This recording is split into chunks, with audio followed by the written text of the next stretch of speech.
All right, here we are. I'm back, and I got to make sure because I got to see what's going on here. And here we go. You can see there is a different background in here now.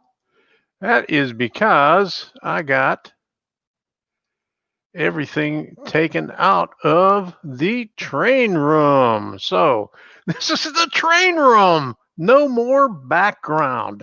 And I hope somebody comes in here. I sent out a couple of invites, but let me take a look to see who is in here so far. And we got, all right, who do we have here? Oh my goodness, we got Steeler fan. How you doing, Frank? We got Scott, Eric Catalano, Manny Fernandez, Schuylkill River Valley. Oh my goodness. Okay, Steve Childress, the train freak, Timothy DeMarco, Roy Etham. Okay. Humanity. Okay. Who else do we got? RDNT. Okay. Let me see if we got anybody else in here. Rick Bailey is in here. Dave P is in here. Did I miss anybody? Okay. Container Man 68. All right. Who else do we got? Terry Pearson. Okay. Bop, bop, bop, bop. Schuylkill River Valley DIY and Digital Railroad. How you doing? All right. Is that it? Everybody? Colin? Okay, Colin. Where'd you go? Colin, I seen you in here. Cobra TV, how you doing? Whatever Works Railroad, Enfield Road. How you doing? Okay. Darren Logue. Okay, how you doing? And Scale, Union Pacific, Evanston subdivision. That is a mouthful there tonight. Okay. Why are you naked? Dwight Curley, Roy Etham, and I think that is everybody right here. So let me see if I missed anybody. Okay. I don't think I missed anybody. But if I did, oh, somebody just walked in. Wig Wag Workshop, how you doing? Oh my goodness. And tonight I don't have any fancy cameras up here. Chasco, how you doing? Glad you could make it. All right. No fancy cameras, and you can see I got my headphones on with a little microphone here, and I got my little Logitech webcam right here. So that is what we're working on tonight. So I'm using StreamYards. I paid for a month so I could have my logo up here, right there. Okay, so now let me see. I invited some people in here. I don't know if they got the emails. If they did, they didn't respond. Hey, Charles Greason, how you doing? Okay, so today the house is going up on the market.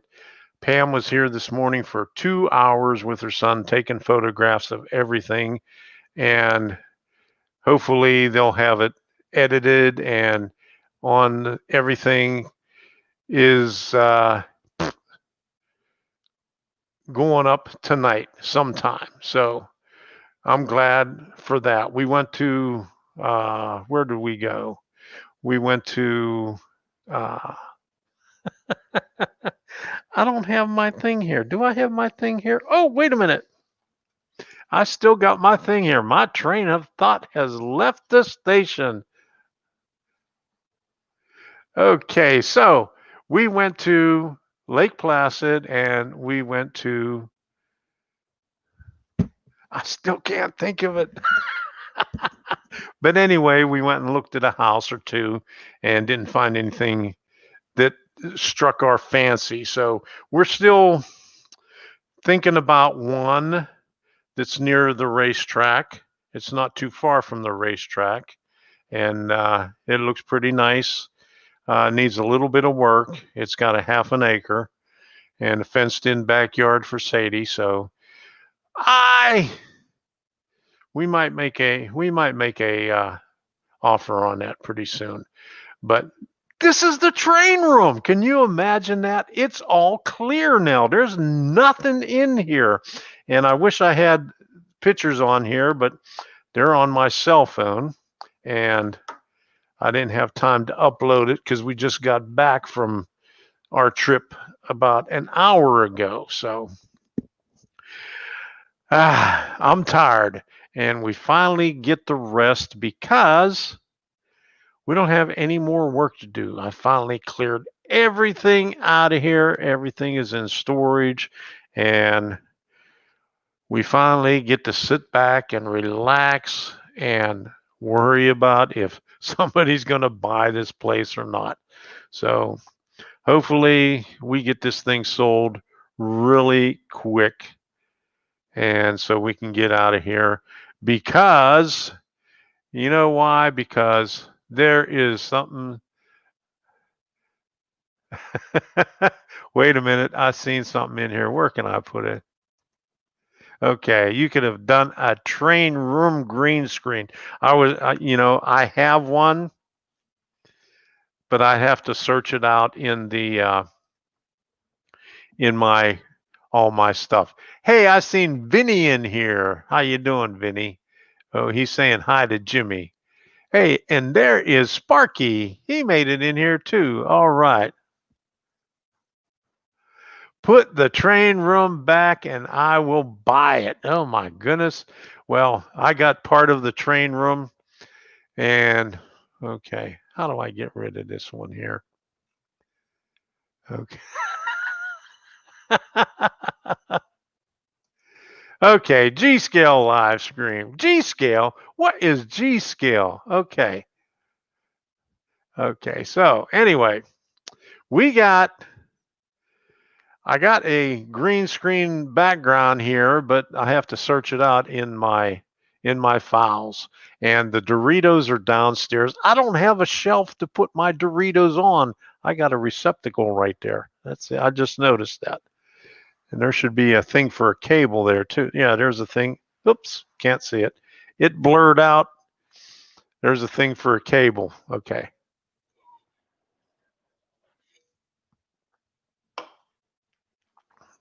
But tonight it is open discussion. And if anybody would like to join in, there is the link right there.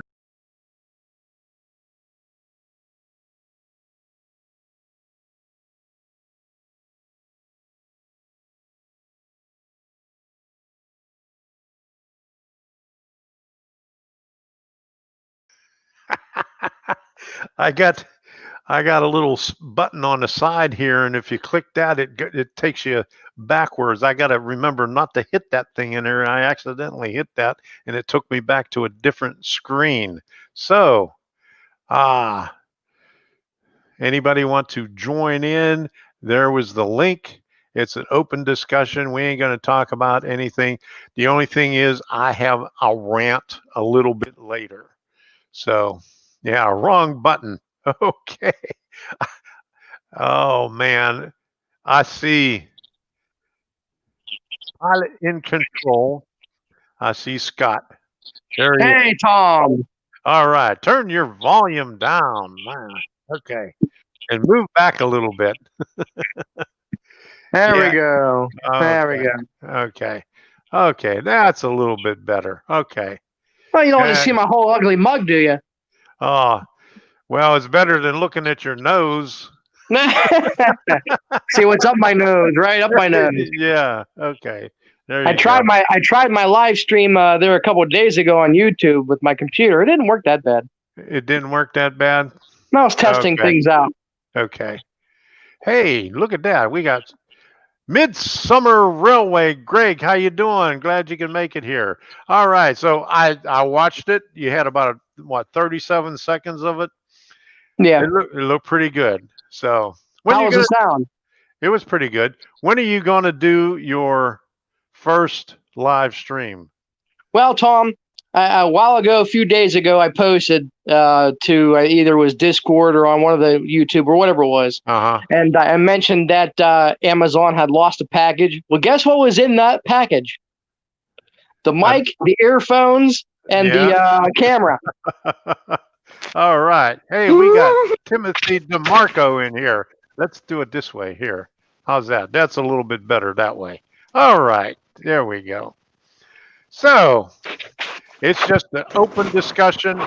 Talk about what you want to talk about, and I'll listen for a change, because every time I do a live stream, I'm doing all the talking. So go ahead and say something, say whatever you want within reason. Where's Sparky at? Sparky needs to join this. Yeah, where's Sparky at? How you doing, Timothy? Sparky. All right. Can't hear you. Did you say anything?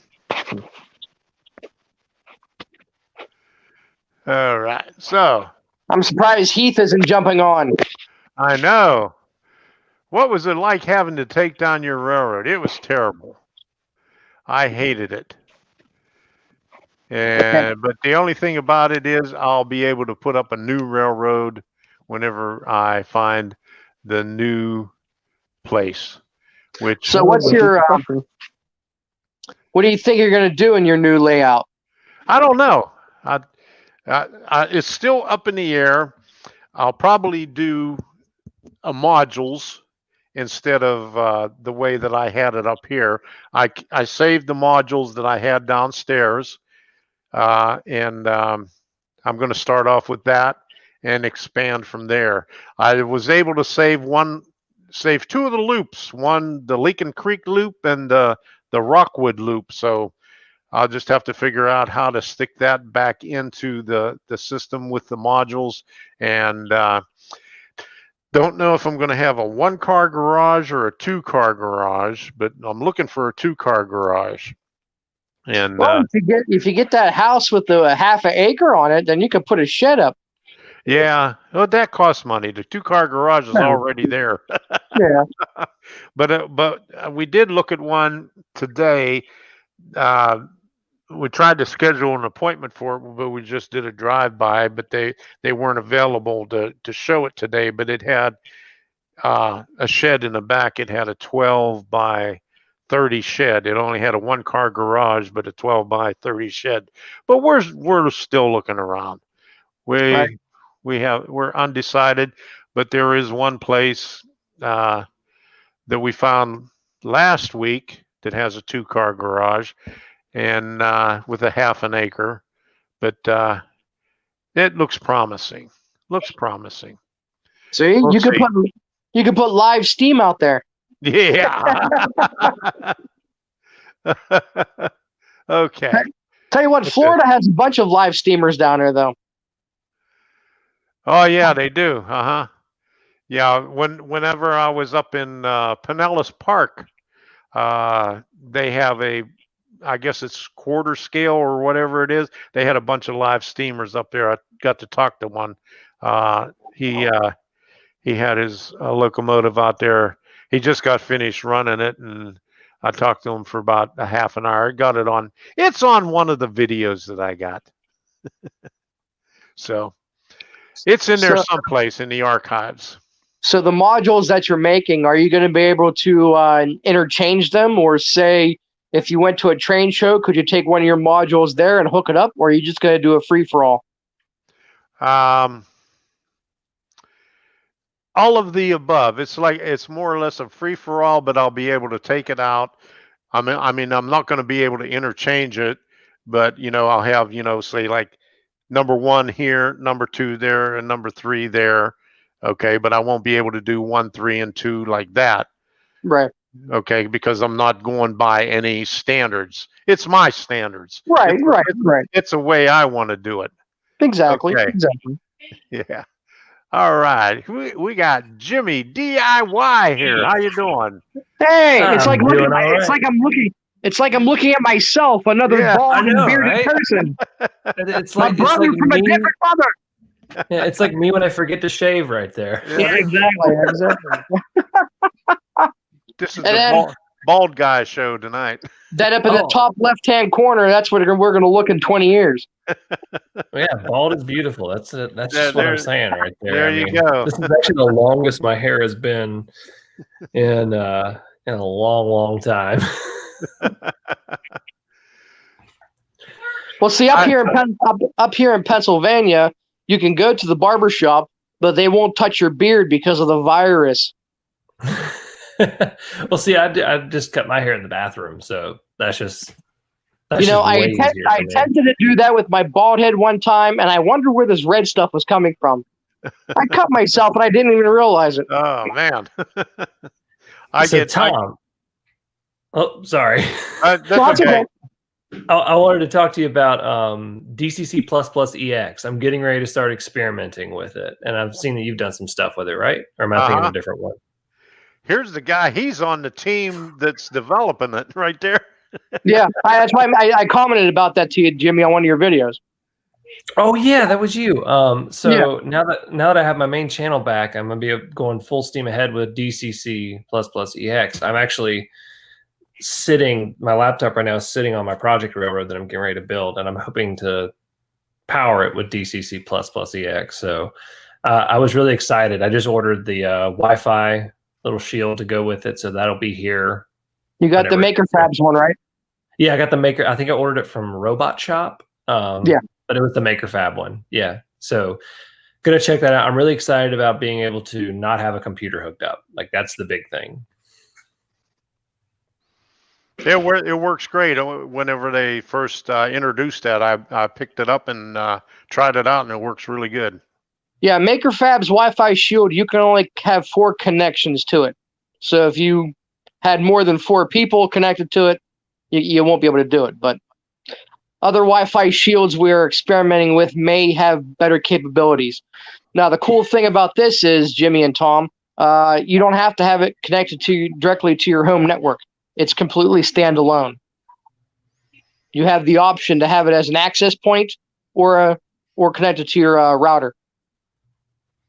See, that would be great for me. Yeah, I can't wait to get that started. It's packed in a box someplace right now. Yeah, Steve Todd, one of the engine driver creators, has been very, very working hard updating everything for DCC++ EX, so it's independent of JamRI. You don't have to use JamRI for it. So Steve has made a lot of. He's working on advanced consisting and speed matching. He's working on advanced programming, so you can actually program with engine driver. You don't need JamRI. So that looks very promising. Just for the record, Sparky, I'm 32. I'm not 29. So at least I'm in my 30s. Okay. But no Raspberry Pi 3B, it times out. You really don't need it on there for that. Nope. You don't need Pis. Nope. Which the less you can have is the better. So yeah, that'll be fun. And plus, too, it still has the regular sensor and turnout capabilities. We're working on an independent system. So, see, I still use Digitrax. I have NCE Digitrax Easy because I do a lot of stuff in the model railroad industry for different people. But I have everything separate. I personally don't have signals connected to my DCC system. I don't have turnouts connected to my DCC system. I've been on layouts, commercially layouts. I've been to Howard Zane's layout in Maryland a few times. And when his system went down, everything went down. I was on another famous layout out in Ohio. When his system went down, everything went down. So you need to keep your signal. The less you put on a LocoNet, the better. So you can still have things run. But so every time you show up to a layout, it doesn't work. That's his problem. That's his problem. You're sounding like Heath now. I I do want to give a big shout out to. I'm gonna step out here in a second, but I do want to give a big shout out to the whole Model Railroad YouTube community. A lot of people on here know that my channel got hacked about 2 weeks ago, and I lost it. And as of 5:30 today, I got it back. And this amount of news. Yeah, the amount of support that I got from this community was mind-boggling. I've always said that this is the most positive internet community in existence, but it really shined through. And so all of you that are in here, I know there's a ton of you that went to the new channel that I was starting when I didn't know if I was going to get it back. I just want to say thank you from the bottom of my heart. Thank you guys so much for all of the support that you have given me over these past few weeks as I've been trying to get the channel back. So thank you. That's what we're here for, Jimmy. That's what we're here for. Glad to hear you got it back. Good news. So I'm going to step out. Thank you for letting me pop in here, Tom. Okay. No problem, Jim. No problem. Good Bye, Jim. you. See ya. All right, Timothy, you're having a hard time with getting on here. I'm not sure what's going on. You might have a bad connection there. Okay, so he just keeps on popping in and out and can't get anything on there. So anyway, speaking of DCC++ EX, what's going on with that? Is there anything new in the past 3 or 4 weeks? Yeah, we're working on a stable release for November 1st. We've been hard at work doing a lot of documentation on the website, working with different people that have different style Arduinos, motor shields, and working through different help files to get on a common page. This motor shield won't work with that, or that clone of Arduino won't work with that. What I've been trying to tell the guys is there is an advanced system and a simple system. The more stuff that they are adding to it, it's going more away from the Uno. It's going more towards the Mega.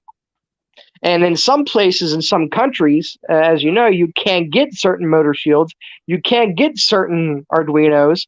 So they're going to scale one back just to be on an Uno. And then if you want more advanced options, you'll have to step up to a Mega. And I sent Dex, another developer, a Arduino Uno Wi-Fi, which is and you have one, Tom. Yeah, and, I got one of those. And he's been working hard on that, and so we can maybe have something after the holidays. So because more companies are making all-in-one boards, like Adafruit is coming out with their version of the Arduino with Wi-Fi, the Metro series, and it's going to have the ESP28866 S2 or something that's on it. So that company is coming out with an all-in-one Wi-Fi board, and I'm sure the other Chinese companies are going to come out with an all-in-one board as well. So, and that'll be the mainstream there. So, technology is always changing. Yes, it is. I'm glad that they're concentrating on the Mega, though, because you could do a lot more with that one there. Yeah, you can. More sensors, more outputs, and more pins, and so on. Now, I got a notice, and you might have too, the Firebox has been put on hold. Yeah, I got a notice about that a couple of weeks ago. Yeah. I didn't like that too much. A lot of people didn't. I made a comment that said, "Well, David, you're in college, and college takes all your time." Hello, gentlemen. Hey, how you doing, Dave? I'm doing good. All right, good to see you. Which Dave is this? Is this Dave B or Dave BNSF or Dave P? Davey P. Yeah.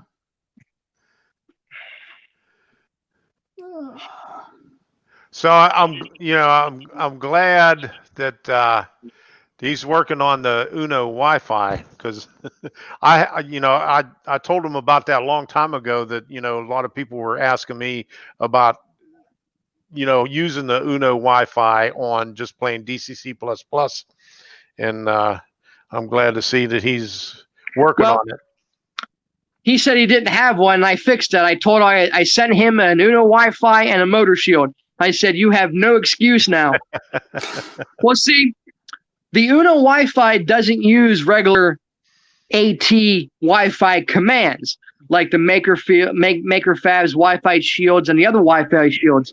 The Arduino Uno Wi-Fi actually uses the Ethernet library, and that's set up totally different. So the programming, like engine drivers, Steve has to make a whole different set of parsings to parse those commands. So, it's gonna be a bit, but they'll get it eventually.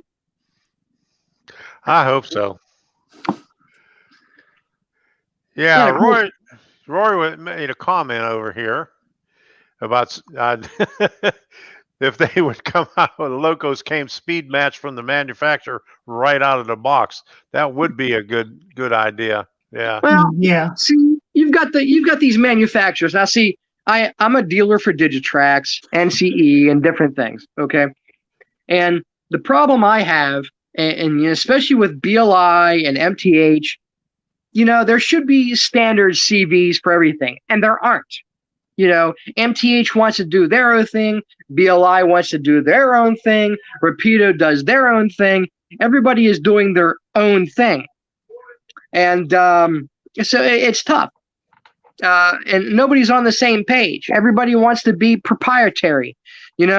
Everything, to a point, it should be proprietary, but there should be a standard for everything. And there isn't. There really isn't. That's why there are third-party companies that are doing everything. That's why JRMRI is where they're at. They're trying to standardize everything. But even they run into their own issues with the different manufacturers of things. So, yeah, it would be nice if they could all get together, but it's just like everything else. They're not. they're going to want to do their own thing, and so they could be different from everybody else, and then sell their own product and do it their own way. See, that's why, and there's a plug for Heath, DigiKeyS.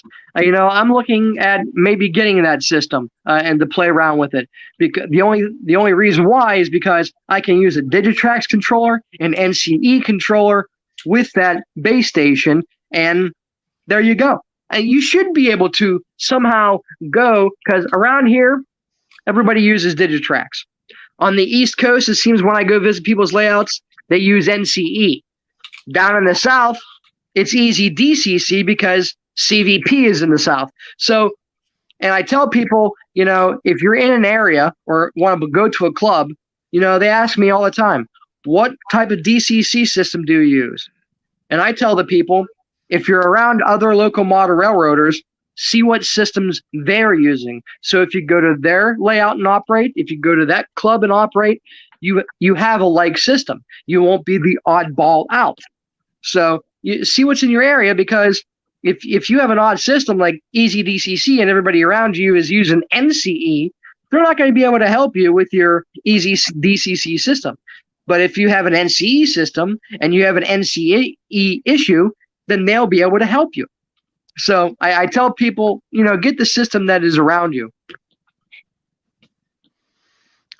Excellent idea. Well, the club around here, they run Digitrax. So that's what I have. Yeah, this way, if you have any issues, and you get better support with those around you than you do from the own manufacturers. Oh, Digitrax hardly ever responds to anything. Easy DCC guys, they're okay, but if you throw a few bucks their way, they think you're God. So, so unfortunately, we're in a system where money talks. Yeah. Yeah. Yeah, I can confirm that about Digitrax. They don't answer anything. I mean, they're lousy in their customer support. Well, and the issue is everybody wants to, technology is advancing so fast. Everybody wants to be, quote, the first. So when Wi-Fi came to be, Digitrax had their system. There's another company out there called Wi-Fi Trains, and they just do Wi-Fi stuff. And then, NCE got on board, MRC got on board. So everyone's trying to get on board. And just like Microsoft, they aren't working out the bugs in their systems. They're just pushing to get, okay, well, we want to get the Digitrax crowd to be Wi-Fi, or we want the easy DCC crowd to get Wi-Fi. So I tell you what I did get a while ago, a couple years ago, when Blue Rail Trains came out and sold their Bluetooth module, because they're the company that put they work with Bachmann, and they put the Bluetooth in the Bluetooth Bachmann trains. Blue Rail was behind that. And so I got 2 of their Bluetooth receivers, and I unplugged my DCC in one of my locomotives. I plugged in because Blue Rail sells the compatible plugins. So I took out my DCC decoder. I put in my Blue Rail Trains decoder, download the app on the iPad, and I was running trains. It was simple. I was running trains on the same track as the DCC trains because it just uses the same track power. But one was Bluetooth and one was DCC. And he's coming out with a new system recently where it's able to speed match with Blue Rail, other Blue Rail equipment. And if you want to speed match with a regular DCC locomotive, and if you want to run your Blue Rail Trains locomotive, you can speed match both of them. And he's working on advanced consisting as well. So that's some good stuff there. So, and you can run those Blue Rail receivers on regular DC and DCC.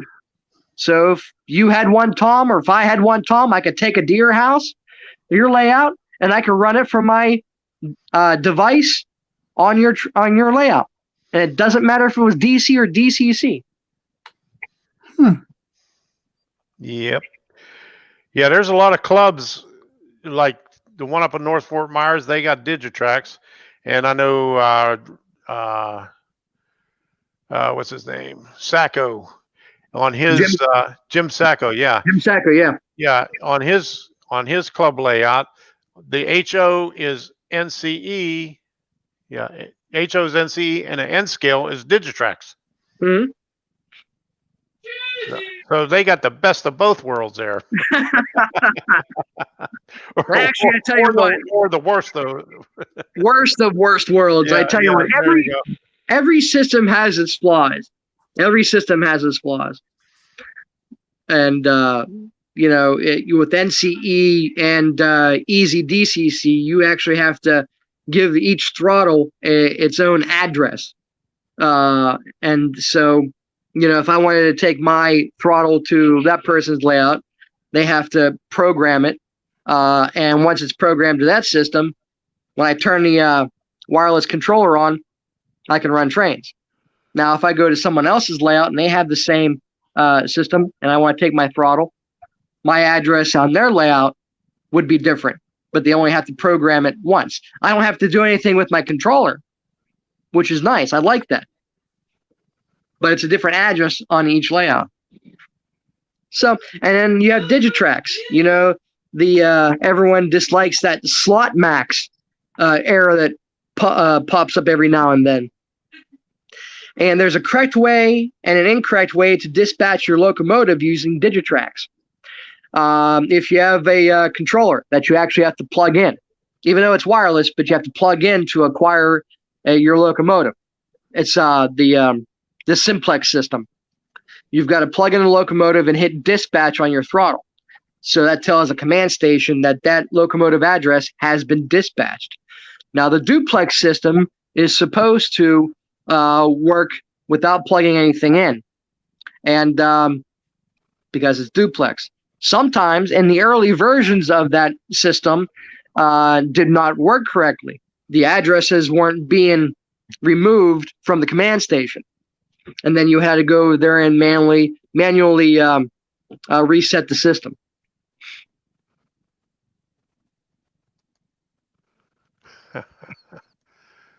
Oh, look who just popped in here.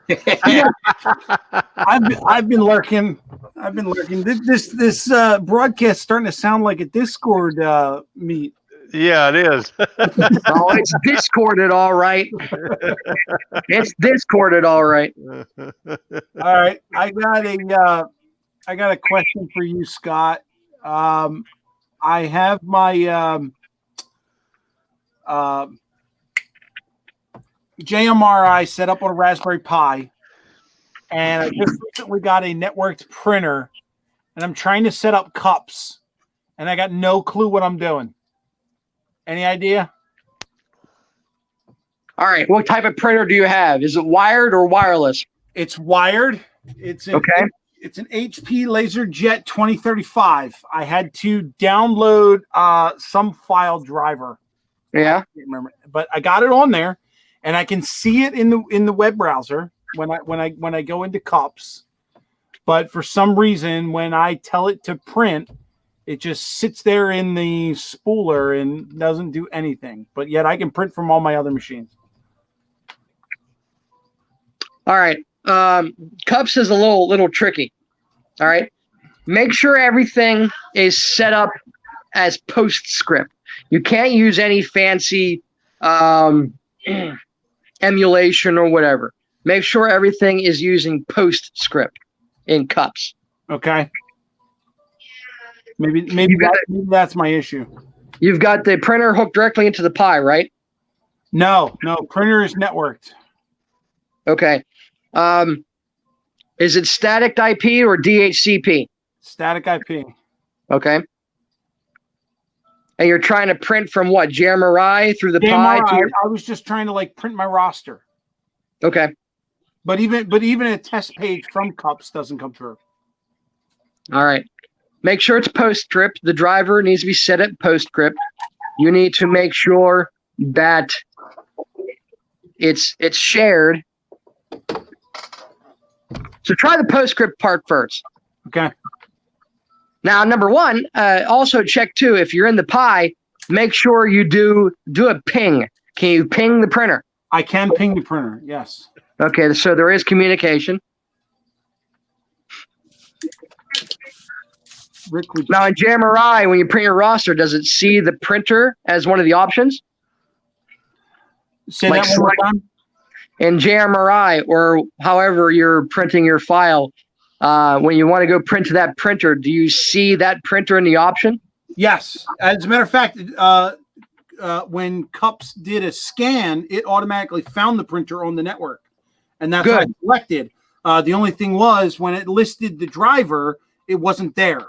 So I found some website where they had a driver. I forget the name. What's the file that the driver comes in? Oh, they're weird extension. There's several. Yeah. So I found that. I put it in where it was supposed to. Ran some command to extract it and install it, and then it popped in the list. And then I was able to actually find it and set it up.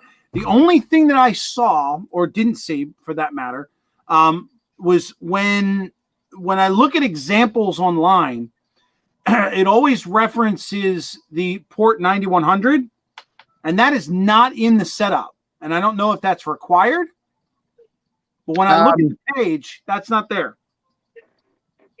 Add that port.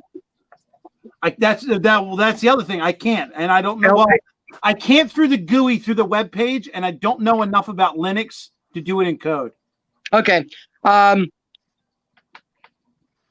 You're on the Pi.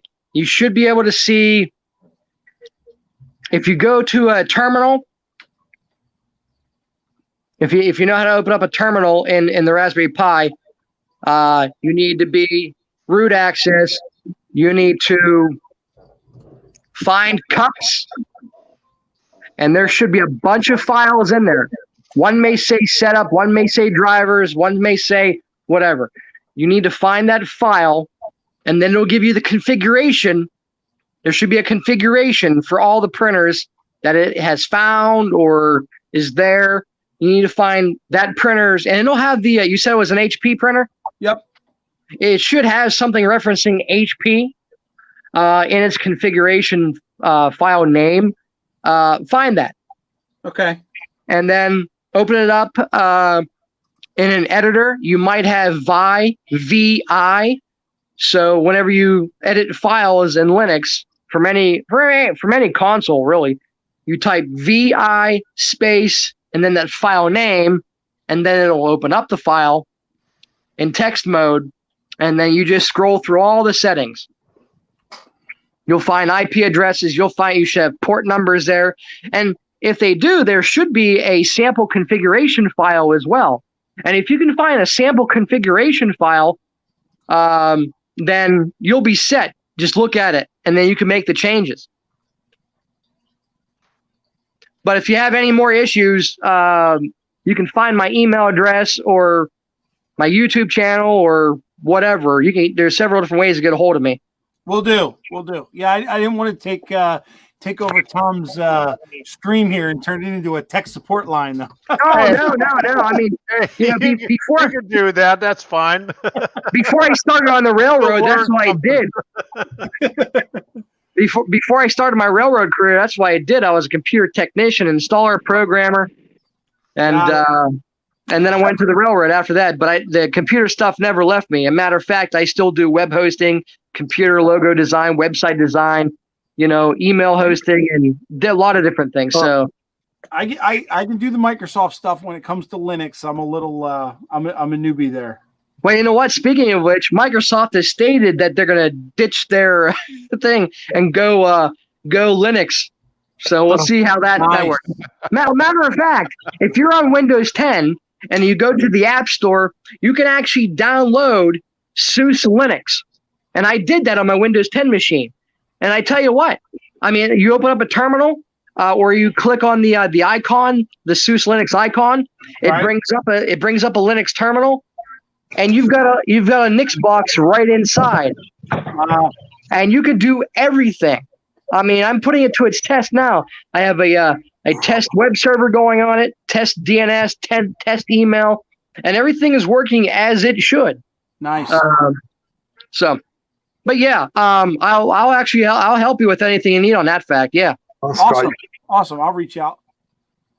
Yeah, my email address is Scott SCOTT. Catalano, CATALANO @gmail.com. Awesome. And if you get it wrong, Tom has it, Human City has it, practically everybody else on here has it. So I'll hit you up in Discord if you could post it in here if you want. Yeah, Tom, you can go ahead and do that.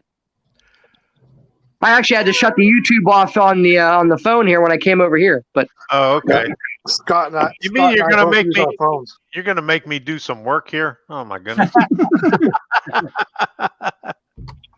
There's nothing else to do in that room, Tom. You got to earn your Doritos, man.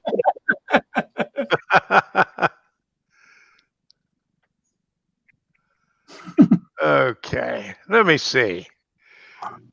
So, Scott, I got a 2-car garage down here that I'm clearing out. We got to do a joint one. You can come down and do all the technical stuff. We can run. Oh, there we go. Yeah, we can run a co-op stream right from the garage. that works. We could be like those anchor guys. Well, that's what I do around here because I'm thinking I'm one of the youngest ones around here. Everyone else is in their 60s, 70s, and 80s. And when I joined, thanks. When I joined the Beaver County Model Railroad Club when they were in the Freedom area, it was on the 3rd story of an old bank building. I was 12 years old, and a good friend of mine, he was 12 years old, and we were the only junior members. And they didn't really know how to, think we don't have a youth program. Well, we're the youth program now. So we were there on weekends, days that we didn't have school and whatnot. And we were doing all the grunt work, which was great. Learned a lot from those guys, I tell you. But we were underneath the layout doing all the wiring and troubleshooting. a lot of those guys couldn't bend over too well anymore. Okay, Scott, is that it? I put the link in there. Is that the right one? I can't see it, Tom. Sorry. He can't see it. He's not on YouTube no more. Oh, Scott.Catalano@gmail.com. Okay. There you go. Yep. All right. Good deal. All right. I got something right for a change. Yeah, I better not none of you guys better not try to hack me now. All right. Everybody in the stream, send him an email now. I'm going to apply for an insurance quote. No, I get those crazy emails. I have an offshoot email address that I don't give out. Hey, Scott. Yeah. Scott, your car warranty's up. I got a call from that today. As a matter of fact, it was an 814 number from State College, and it was an American. It wasn't no Indian or African calling. They say your car warranty is up. I said, okay. Well, what year car do you have listed? And it had listed some weird car. I said, no, I've got a 2003 Hyundai Santa Fe. Well, now they know warranty was blown out years ago. The next time they're going to call you, they're going to know it's a Hyundai Santa Fe. Yeah, I get those calls every day. Tell them you ride a bike. You know. Well, you say that warranty on your swing. You know. Well, you say that. I got a call last week from AARP, and then I got a call from the government saying that my Medicaid was due or something like that. And said, "Yeah, look at my daughter's pregnant, and I got a call from McGee Women's Hospital UPMC, and here was a robocall trying to sell me insurance."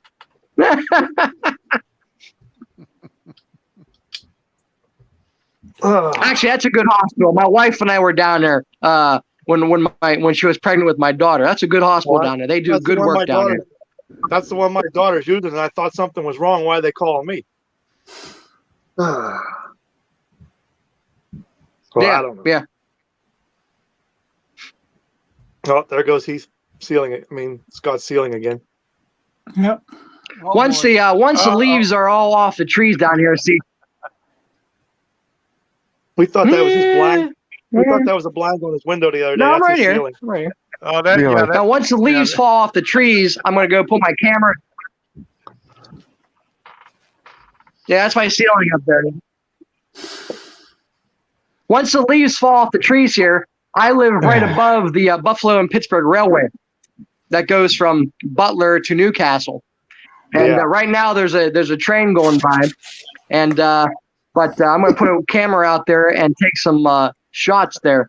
Can't do anything when the leaves are on the trees, but when the leaves are gone, you can see the train a half a mile from where they're at. Is that part of the old P&LE up there? That's part of the old B&O. Oh. Which is I ran all the way up past you into Youngstown, so. Well, that's the other side. That's on the other side of the river. Yeah. The B&P, which is the old B&O P&W sub, that well, you're not too far from it down there. But see, I got him out of the technical stuff. And the line in front of my house goes from Newcastle Yard up to Butler.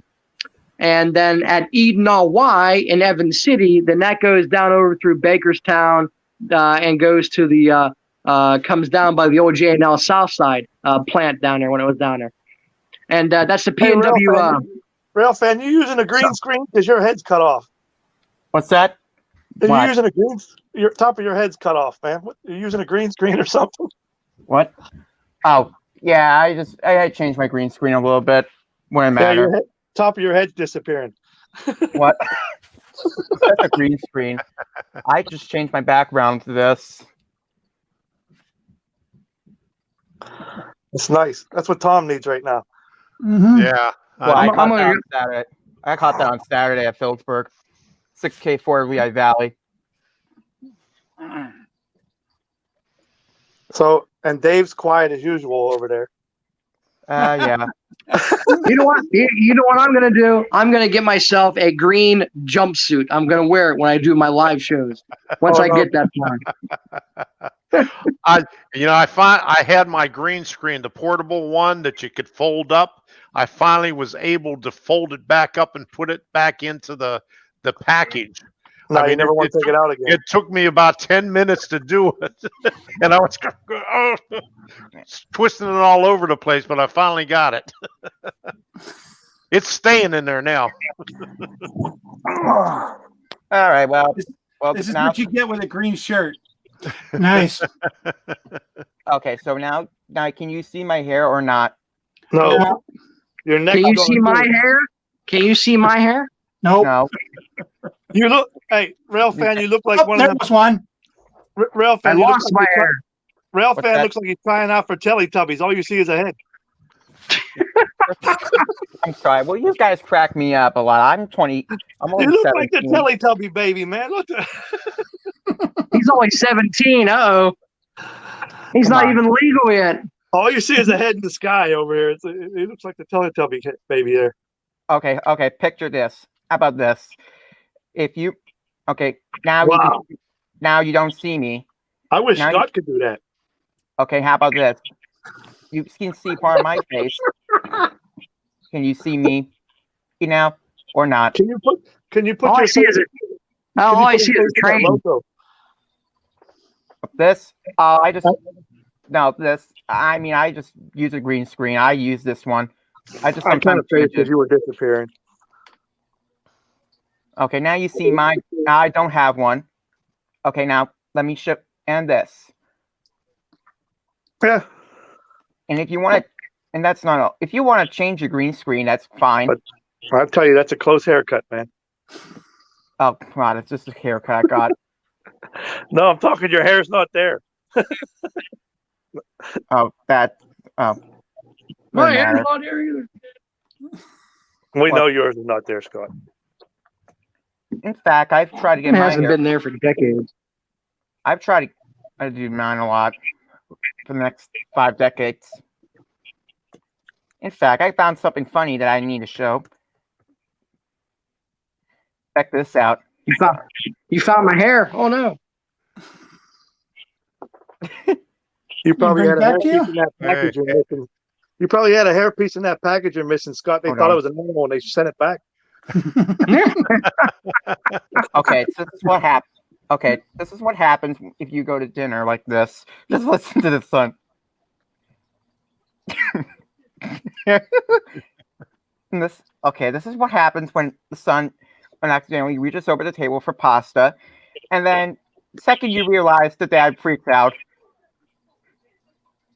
This is what I do not look like, of course. I mean, Tom looked like the guy in the black sweater. Blow him up bigger, Tom. Are we supposed to be Blow 'em up. looking at something? It's just a video. I mean, it's just playing a joke. I mean, I think you're the only one seeing it. Yeah, you're the Nah, only one I see seeing it. We didn't see it. oh, Yeah, oh. sorry, I got confused.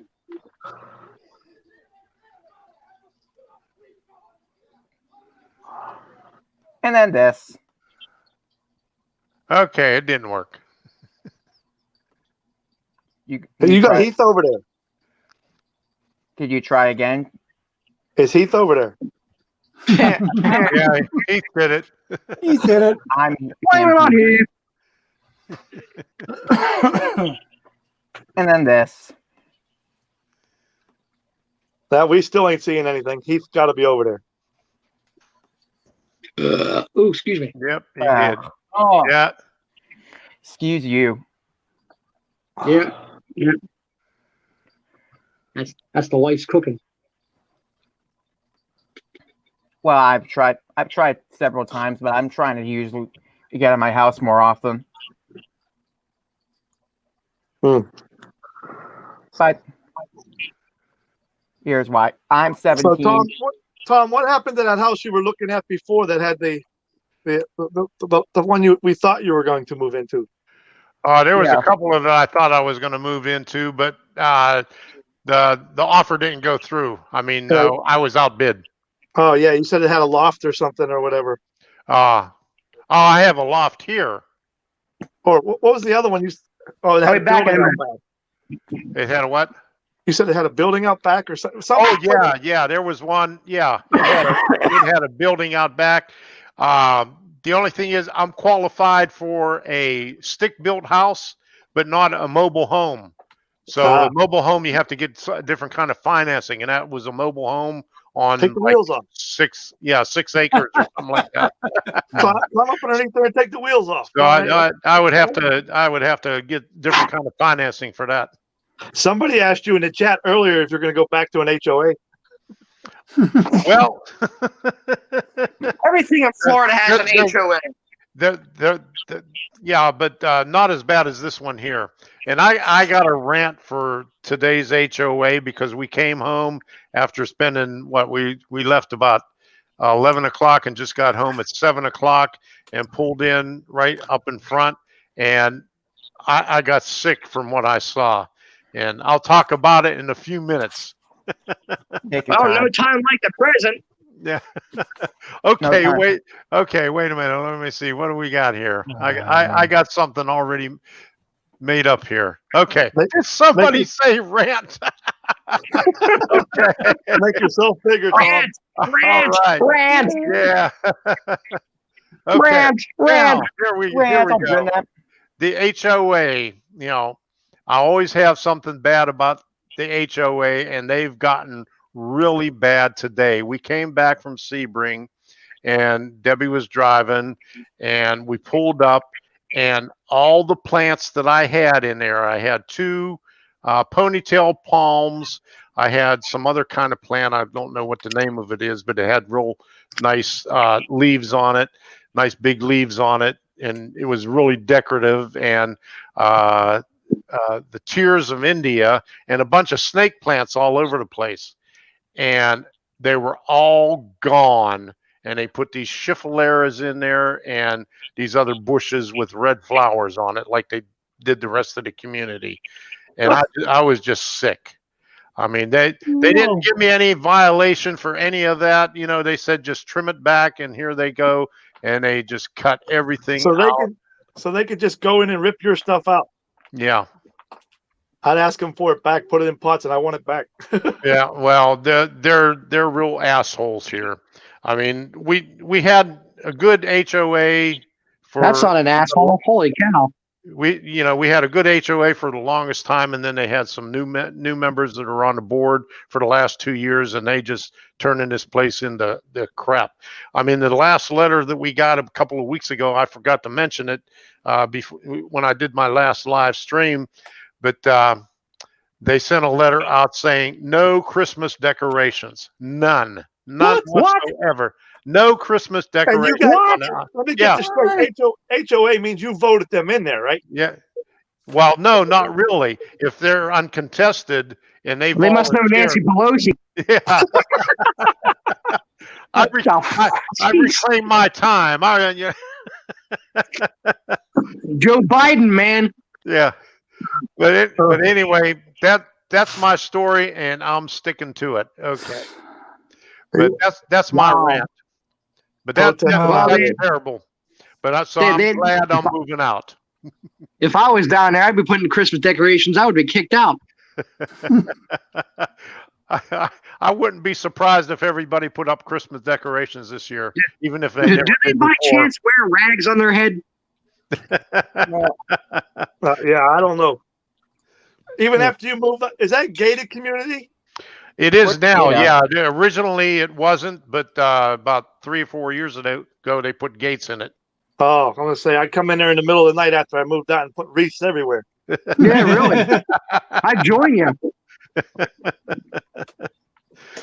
Well, it's not hard to get in because all you have to do is follow somebody else, that has a code, and you can, about 6 cars can go in through there afterwards. Well, I'm talking like 2 a.m. when everybody's asleep. And the guard at the gate is probably Barney Fife. Yep. He has a water gun. Oh boy. Nope. Okay. I'd be getting in trouble every day down there in that case. Yeah, I know. I sent them a letter saying I want to know what article in the bylaws states what you're telling us that we can't do in here, and they sent me an email back from their attorney which had nothing but a bunch of bull crap in it. Didn't answer any of my questions. It was just a general blah blah blah like that. So yeah, and he probably charged you for it too. They didn't charge me. That was one good thing. But the Tom, the day you leave and walk out and close the door, paint the door pink and leave. Yeah, there you go. Paint the door pink and leave, right? Hey, there's one community up in Sebring where all the doors are a bright orange. All the garage doors are a bright orange. Oh, it's ridiculous. Speaking of the name Sebring, that reminds me of the Model Railroad Club out in Sebring, Ohio. You ever go there, Frank? no. Yeah, nice layout. That's in an old railroad station, Pennsylvania Railroad Station, and it's all hand laid track, really nice. It's not too far from the Youngstown Model Railroad Club.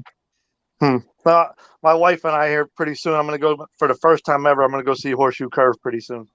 I've been there twice. Yeah. Nice place. Reminds me of when I took Amtrak across the state, and we went around Horseshoe Curve, and there was this Chinese family that was looking out the window, and the announcer came over and said, "Oh, Horseshoe Curve, one of the modern marvels of the world, how they did it." And then the Chinese kid looked at his dad and says, "Why is this a marvel?" And the Chinese guy couldn't answer it, maybe because his ancestors helped build it, but that's where I stepped in. I said, well, it was an engineering marvel at the time. It's only like 50 feet higher on one side than the other, but that was how they had to cross the mountains, the Allegheny Mountains, the easiest way to do it. Yeah. Yeah. So, but just goes to show you that a lot of these people don't know the history behind the railroads, don't know the history behind. The wife and I, before I lost the job this last summer, we were looking into booking a trip to Seattle or something on Amtrak and stay a couple nights and come back by plane. But oh my God, the price of Amtrak! Holy cow! Because I wasn't staying in coach, I wanted a sleeper. But I was like, holy crap! Holy cow! I took the midnight train from Pittsburgh to Chicago.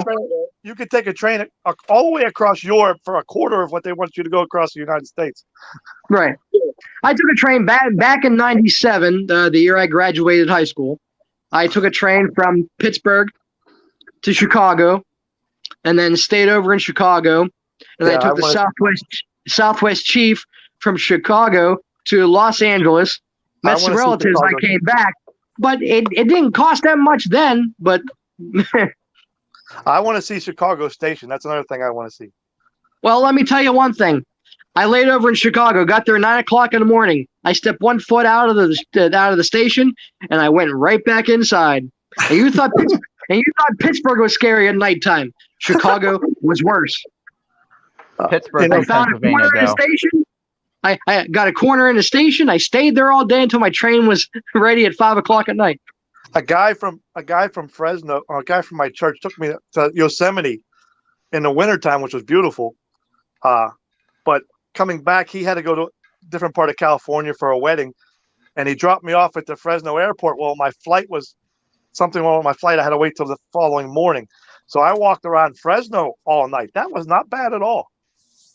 No, that's good. Yeah, it was peaceful. Nobody bothered you. Fresno is actually pretty nice. So, I don't know. I'm going to put this back up here. What in the works for Dave P's layout? Yeah. Well, this one is coming down. It speaks. Oh, yeah, every once in a while it does. Yeah.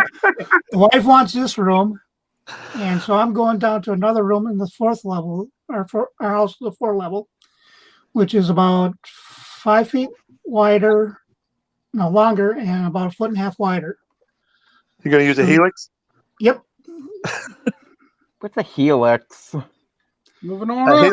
A helix is a continuous curve that goes from one level to the other. Well, why don't you just why don't you just do a round the wall layout? Round the wall, but go up. steadily go up. So you technically have a helix, but you keep going around. Well, can you call that a helix, or is it just an incline? Yeah, if it's that big, it's just an incline. Yeah. I had a 17-foot helix. It just went up like that, and then went around. Really?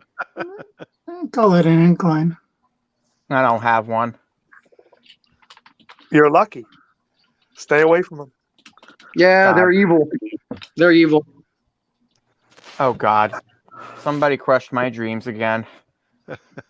Here's what I'm telling you. No, we saved your dreams. You'll be having nightmares afterwards.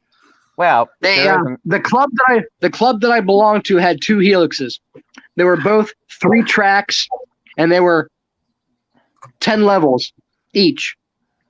And it went around. The upper level was like mountainous and everything else, and then the other helix, you'd go back down to the lower level to the yards, and then they had a hidden staging track. It was nice. It operated flawlessly, but it took forever. And let a car come uncoupled halfway up your helix.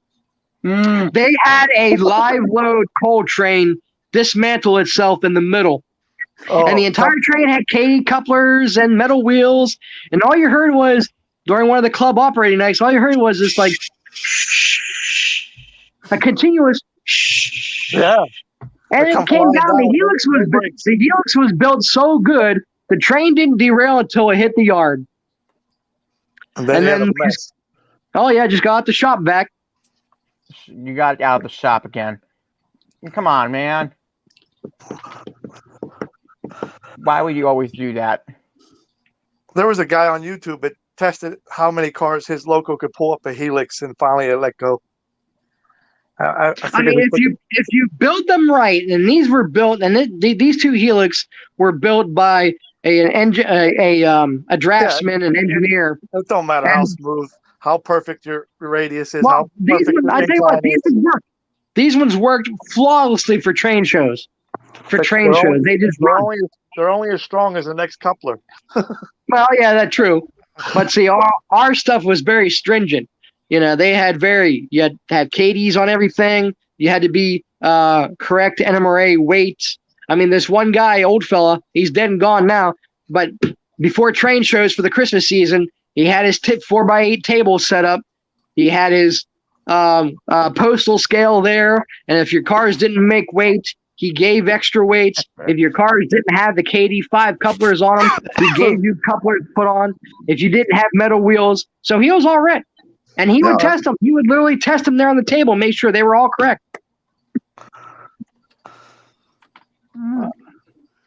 Locomotives were a different story, but that was that was back in the infancy of DCC back in the late 80s, early 90s. There's a couple failed Katy couplers for you. God, that's awful. This whole bench is full of crap, broken couplers. This one guy ran a 35-car train, Pennsylvania streamlined train with the E units. Oh, that was a beautiful train. Hey, I got to find somebody local that's into N scale, though. I got to find somebody local that's into N scale so they could put the little springs back in these couplers for me. Really? Oh. Well, you know what, Frank? We're going to have to meet up sometime, maybe in Cranberry, and I can do that for you. I tell you what, what's going on this weekend? Nothing's going on this weekend. I do enough at an HO scale. I could probably meet you up at Hobbytown there. Actually, I am making my own funny rant right now. Yeah, I'll let you know. I know. Now, I have these from Old Mantua steam engines. I don't know if anybody can see that. You want your cars never to come apart? Just make drawbars. Make drawbars in between. On freight trains of some sort, or is it just drawbars? No, this is off an Old Mantua Pacific. I guess all the Old Mantuas had those little drawbars like that. They were fiber. But where do people find them, though? These now? Yeah. You make them. You make them now. I meant back in the early 1980s, I'm assuming. Oh, back when they were out, they were common. In fact, there's a couple people on eBay 3D printing them now. Oh, jeez. But how much does it even cost, though? What, for the drawbars? Yeah, Like a quarter. a quarter, about 25 cents a piece. Yeah. They're not hard to make. I made them out of some stiff cardboard, card stock before. They're not hard to make. Oh, real? Oh, really? Here, I got one of those old Mantuas left. I won't get rid of it. It's never been ran, actually. No, they're not. Nah, But really. it's not the oldest one, but it still had the drawbar. Let me see if I hold it up here for you. It was their anniversary series that had Mantua actually on the tender. Hey, Frank. Yeah, Hey, Frank, you remember? Oh, there you go. Well, that was my favorite loco of all time, the 462 Pacifics. Yeah. People love God. big boys and everything else. Those little 462s, as heavy as they were, they pulled a lot of weight. Don't you mean Union Pacific's big boy unit? Nope. I'm talking about the 462 Pacific. Oh, I got confused, though. They were built for speed. Really?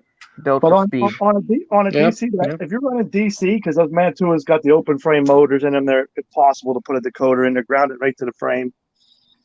The pickup's right. One of the pickups is right through the frame. It's a nightmare trying to put a decoder. Yeah. If you're running DC, steam locos, those things pull like crazy. Oh, really? Yeah, they do. Well, I have several Mantua diesels, and those things are heavy. I was able to put a decoder in one of them. Hey, Frank, you remember when Mantua came out with that the Super Bowl Express? Yeah. You mean Union Pacific's big boy Super Bowl Express back in 2004, you said? No. The Super Bowl Express was a Mantua train set that came out in the, I think it was the late 80s, early 90s. Yeah. Well, each year, whoever won the Super Bowl, if you bought the train set, you send in the card, and they would send you the car for free. You had to pay shipping, of course, but they would send you each year the car, and that ended like in year 2000. But I have everything up to that. That was a neat thing. Yeah, I mean, UP had a Super Bowl Express in 2004. That I didn't use. I would say. Let me try to get in here. Oh, underneath my shelves looks like Tom's used to.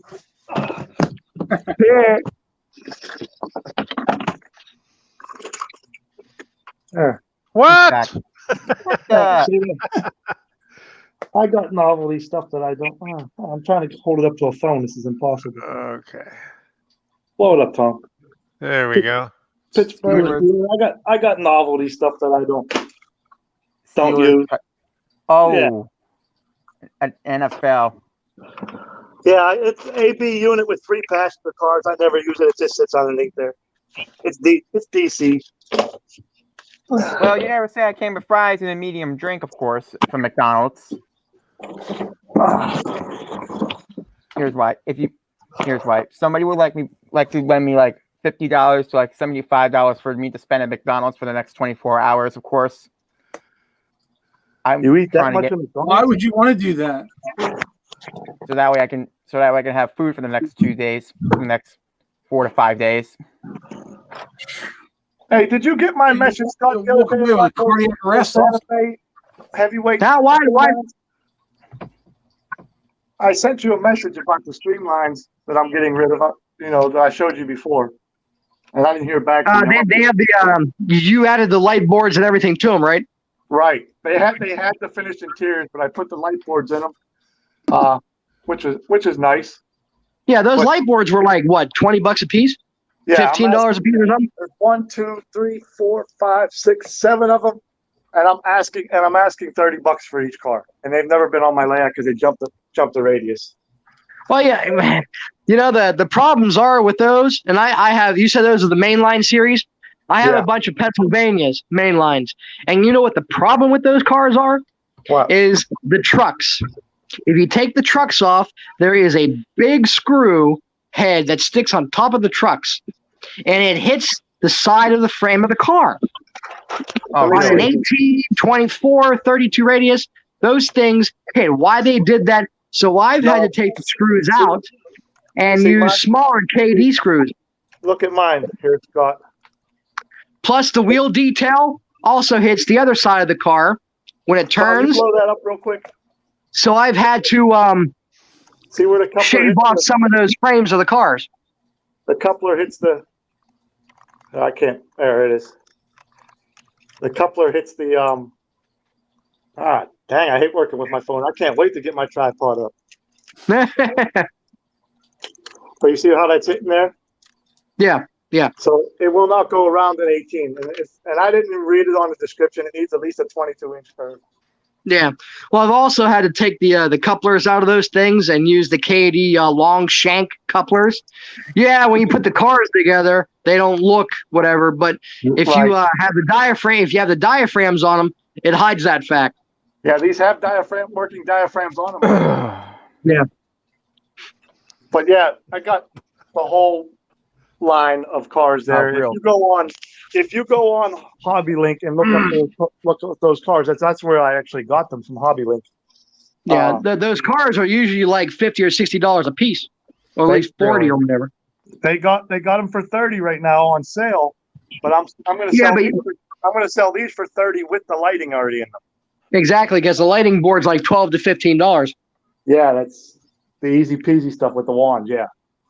Now, are they pick up the power from the trucks, right? No, I told you they're easy peasy. There's a wand. Just hold it over. Ah. Yeah, so it doesn't even draw power from your track. Ah, so that's better yet. No flicker. No flicker. Nice. Well, what? Yeah, I've done. Speaking of which, I've done a lighting with a micro Arduino that I stuck into a passenger car, and I did LED lighting that way. Can you see the lighting coming on and off? I can't see it. Can anybody else see it? Yeah, I got a small screen.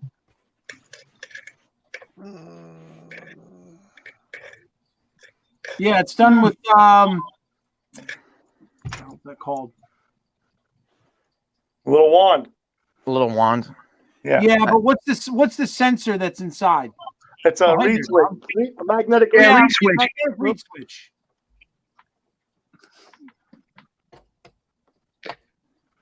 Yeah, a little wand. That's what Atlas used to use on their locomotive. And then the other thing that I'm going to get rid of there, Scott, is I have a set of AMP units with DCC installed. One has sound, one does not. What the heck? Oh, Intermountains, Santa Fe F7 or F3 units. Both of them have all 4 units have DCC, but 2 of them are sound and 2 of them are not. Really? Yeah. That's the Broadway Limited. There's the Intermountains there. The Intermountains actually have better detail than the Broadway.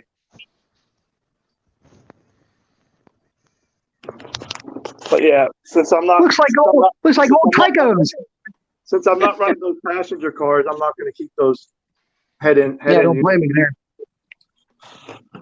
Well, in fact, anyway, I know this. I found another video that will make Tom laugh his day off, of course. In fact, I found on another video, if I found for you guys to laugh your heads off. Just watch. Oh no, they can't see me. They can only see me. I think. There we go. Cat, shut up. Watch. We're watching. We're only watching you. Yes. What? It's a nice rail. ZD, we can't see anything. Oh, you can't? No, we only see you. Oh, I think you got to change your source. Oh, okay. Sorry. You can't. Can you guys see me? I don't know. Barely, Mr. Teletubby. I'm not. The little face all by itself. Do you remember the Teletubbies? No. Yes, I do.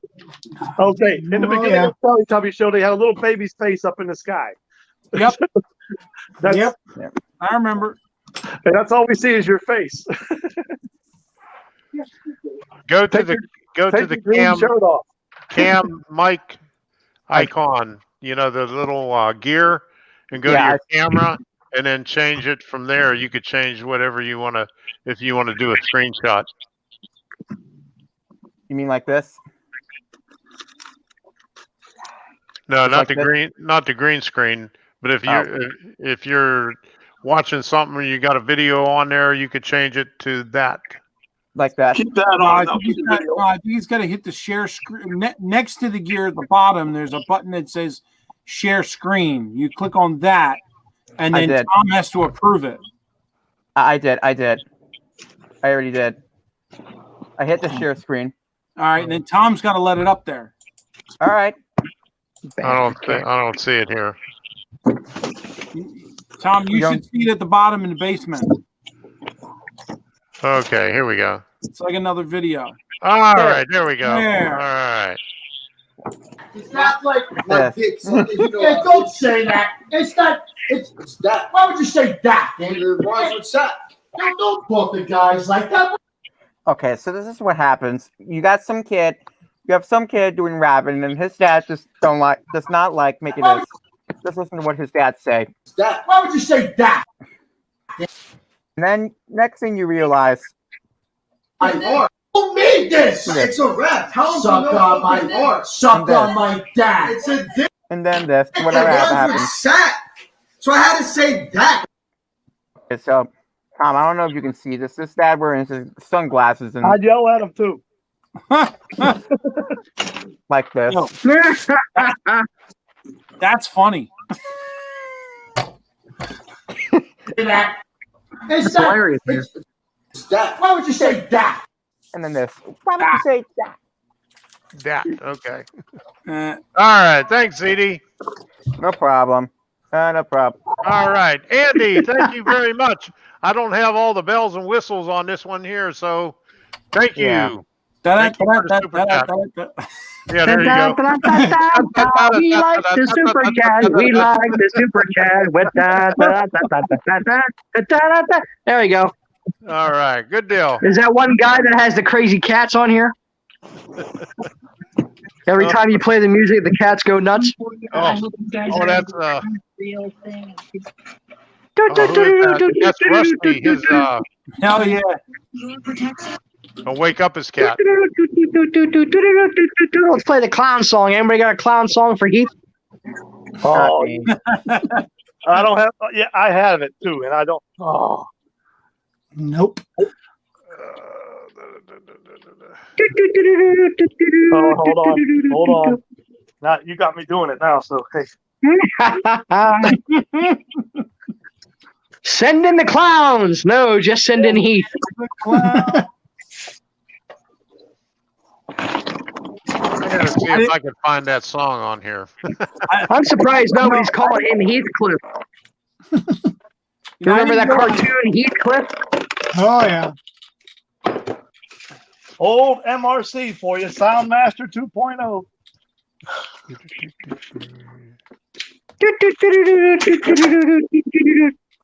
Really? All right. Where's it at? I'm tired. There we go. Hey Tom, you got a minute? No.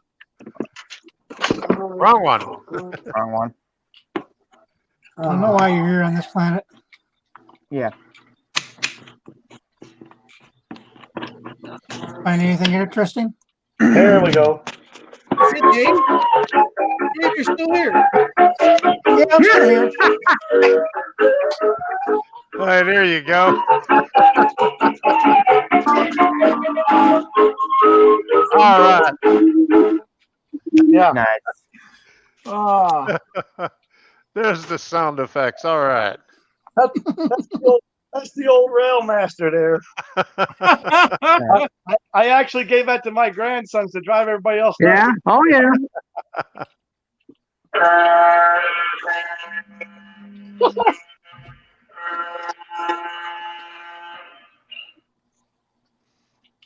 Okay. Hey guys, Sounds like an MW2. Hey Tom, I'll send that to you. You can put it on your lap. Oh, okay. Sounds good. Hey guys, I'm gonna jump off right now because I gotta get ready for bed in like a few minutes, and I gotta get medicine upstairs soon. So I'll catch up with you guys later. Okay. Yeah. Thanks, Bye, guys. DD. We'll see you. Yeah. Thanks for stopping by. I don't throw Welcome, guys. nothing away. See you soon. Okay. All right. I don't know if you older model railroaders remember this, but there was a series of articles in MR back in the 80s that you could build your own sound system. It was like a 4-part series. Do any of you remember that? No. No, we're not that old. I have to remember. I have to go dig in my archives. Now, I have, and before Model Railroader put their all access on their website, I started getting Model Railroad magazines. Well, because of my dad back in the early '80s. Well, then when I had my paper out and I got older, I started collecting and going to train shows because the Beaver County Club hosted a train show in Monaca every year at the PNA Hall. And I started collecting Model Railroad magazines, issues from the 70s. I have every issue from 1934 until present. But I went back and I was reading all the older Model Railroad magazines Some of that stuff from is the crazy. 60s. What's that? The high railers gave me a whole stack of. They were down in the convention center. They gave me a whole stack of old magazines. I was sitting down and talking to them for a while. I went through those things. There's some crazy old stuff in there. There is, and stuff that worked. And some of those guys, they were scratch building things from coffee cans. Somebody made a comment a couple weeks ago about a beer can train. But those guys back then, this one guy, he took an old picnic bench, well, actually a picnic table, bench, and set. He bought it at a yard sale for like $5, and he made wooden ties for Lionel or O gauge. Wooden ties from that entire picnic table set. Yeah. I mean, those guys were resourceful. And most of those guys invented the stuff we take for granted today.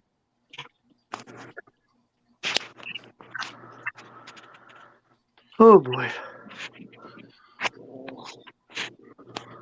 I don't know. Dying off here, Tom. Oh. I thought Tom fell asleep. Oh, no, I'm just typing something. I can't do two things at one time. Yeah, men can't multitask. Women can do it just fine, but men can't. That was way before my time. I don't remember that stuff that you were talking about. Yeah. But yeah, about a week ago, I had let me see, a whole bookcase of old Model Railroader magazines, and I couldn't give them away, so they ended up in the dumpster. Oh, you just didn't say that. No. Yeah. No. I tried giving them away, and they said, nobody wants them.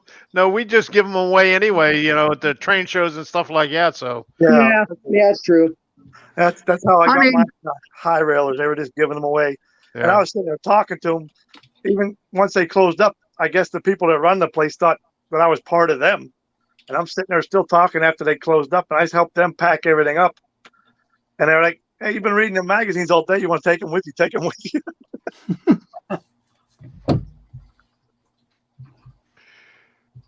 Yeah, I went to a train show, and there was this one club that was selling off their old books for like $1 a piece. I mean, there was some really good books in there. Who got the music? That was me. Oh. Oh boy. So no, Tom and a few other people talked me out of tearing the layout down. But down at my daughter's house, which is about a half mile away, it's in Stowe Township. I have a 2-car garage behind her place that I had to store stuff out. Well, the last couple of weeks I've been throwing stuff away. I have to get a gym set out of there. But I'm thinking about doing another big layout. And that's a 2-car garage, and it's not used for cars at all. One of the doors on the garage I actually closed off and put a man door on it. So there's one entrance to it. That's it. Besides the main big door. I'm thinking about doing a big layout down there. You're close enough to come in with me on that one. Yeah, really. That's not too far away. That's my only requirement in a new house is a 2-car garage. A 2-car garage. I don't have to park any vehicles in. So right. Yeah, put some insulation in it. What's that? Put some insulation in it. Put a heater in it. It's insulated. It's heated. It's got electricity and water. Oh, I could live there. With my ex-wife, I used to. No, well.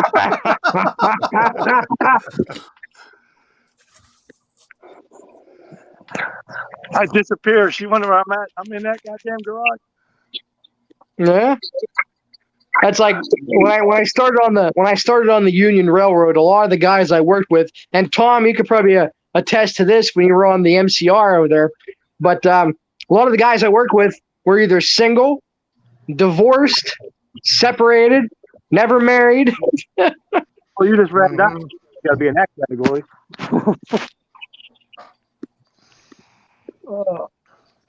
But yeah, thankfully the new wife is 5,000% better. Well, there you go. You got a better model. She let me have a room for my trains, and I let her have a room for her craft. That's it. That's it.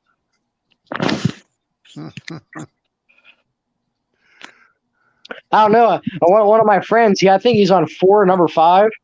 Oh, that's. I said, well, he cheated on number 3 with number 4, and so I don't know. I mean, I have a hard enough time keeping number 1 going. He must be into whips and chains. No. Oh. Well, there's one guy on the railroad. His name is Frank Topper. He owns a warehouse down in Pittsburgh or one of the suburbs, and it's turned into Frank's Home for Wayward Railroad. Home for Wayward Railroad. And it's true. Guys who either got kicked out or whatever, they stayed there. And Frank Topper, it was funny. He tells a story. How he got divorced was he went to a strip club on Wednesday night. His wife found the receipt in his pocket on Thursday. He was divorced by Friday.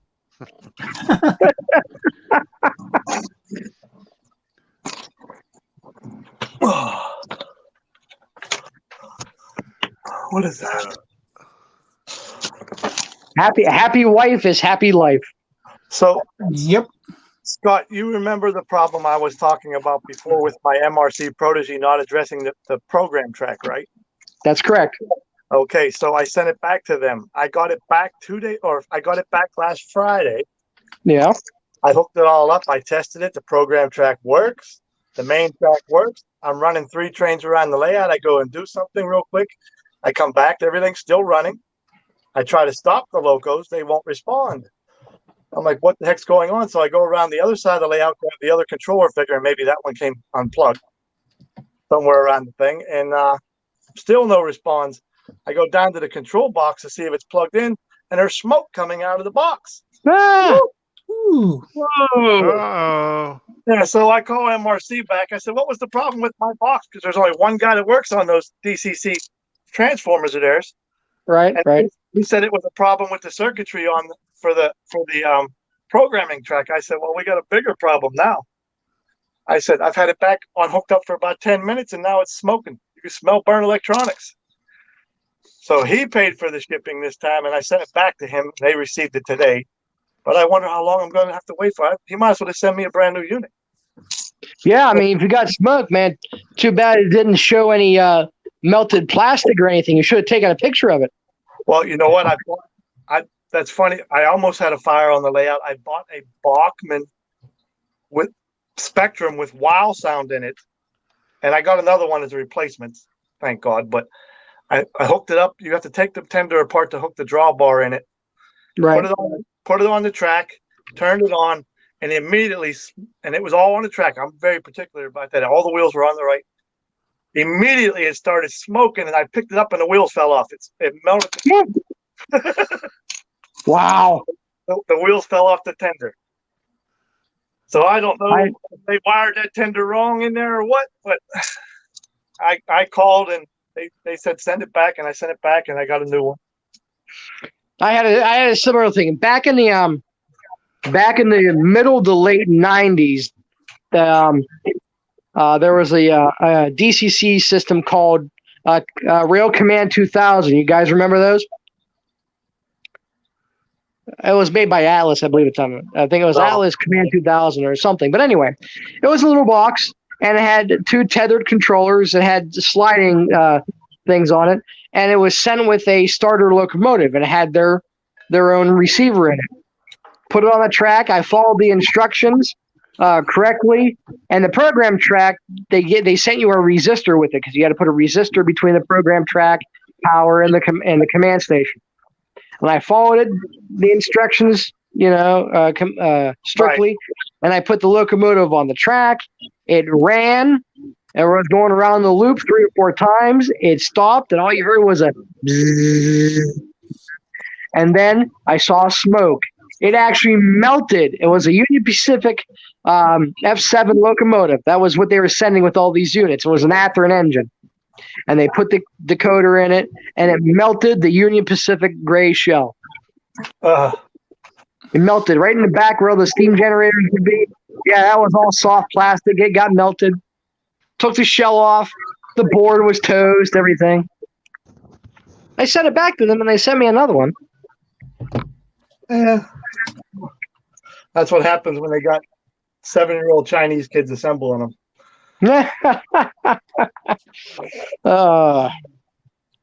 Bathroom Blue Box, man. You know what I used to love? I used to love their heavyweights. Remember them F7s that had the big heavyweight inside of it? I tell you what, used to run that, and it was DC. Used to run that at the club. One locomotive, you could pull like 50 cars on the flat with that superweight in there, and then you could get the B set. I was a fan of the Southern Pacific Daylight Scheme. I had an A, B, A. I was always a fan of Roundhouse. Yeah. I had an A, B, A set, heavyweights, and I had 45 of those streamlined ST Daylight cars. I had like 3 or 4 Vista Domes. I had several coaches, baggage cars. I tried to be the long train like the Pennsylvania guy did. Yeah, I never made it. Well, one entire track in the staging yard was his for his passenger train. He had 4 locomotives, an E8, the 2 Bs, and then another E8. He had 60 streamlined cars, and then he was putting lights in them. He even had the observation with the lighted drum head on it. But that entire train took up one, and the staging yard was the entire length of the 3rd floor of that bank that we had written down. And then when Bachmann came out with their streamlined SP Daylight locomotive in DC, I snatched up 2 of those right away. But that's the only Western train that I liked was the Daylight. Everything else looked like Tyco locomotives to me. Santa Fe War Bonnets, Union Pacific. I never saw those in real life, so they always looked like toys to me. Yeah, but remember how great we thought they were when we were kids? No windows. Only in the movies, man. Only in the movies. That's right. Yeah, they didn't have any windows. Yeah. You know what I miss about the old DC layouts? The smell of the ozone. Oh yeah. Especially Lionel. Growing up, I had Doritos. I was having withdrawals. Now, see, Tom, what you need to do is get yourself a blender, and you put Doritos in the blender, and then you can make a Dorito shake. Oh no, I like to crunch. Well, you're getting older now, Tom. Your teeth might be falling out. You never know. Tom, pull up Bailey's picture there. He got his layout in the picture. Oh, there we go. He's probably been trying to cut in there. Oh yeah, I seen when you was doing that. I watched your video. That is looking good. Yeah, the place is a mess, but hopefully I'll get it cleaned up. No, that's looking good. I watched your video when you was putting the bridge and stuff in. Oh yeah, I can't wait to get that thing complete. Oh man, I got two small pieces of track left, but I can't reach them. I gotta get John over here to help me get them fixed up. Mistake. Can't reach it. Well, hope you don't have a derailment back there. No, let's hope not. Well, no, I should be able to reach it to grab a like a car, but I can't. Where it is, if you look like dead center at the top, you'll see there's 2 Conrail units there. Yeah. So that track that's right there, I can't get up there to solder it. So I got to wait for John to come over because he's a little skinny bean thing, and he can actually get up there on the layout and do it. I'm not sure that top deck would hold my 270 pound. 75. You got to put a track system on the ceiling and get yourself a 5-point harness and just dangle over it. Some Mission Impossible stuff there. Huh? I don't think that would be OSHA compliant. Might not be roof rafter compliant either. He'll feel like a drone. Oh my gosh. Oh.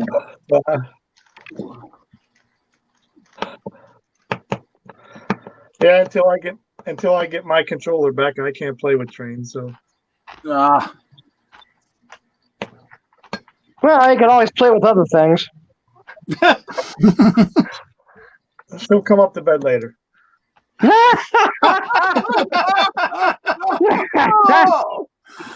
Look, Mom, no hands.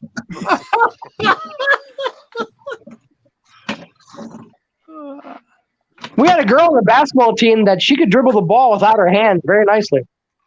Oh my gosh. You knew it was coming. You just didn't know when. See, Tom, you have him as a moderator and not me.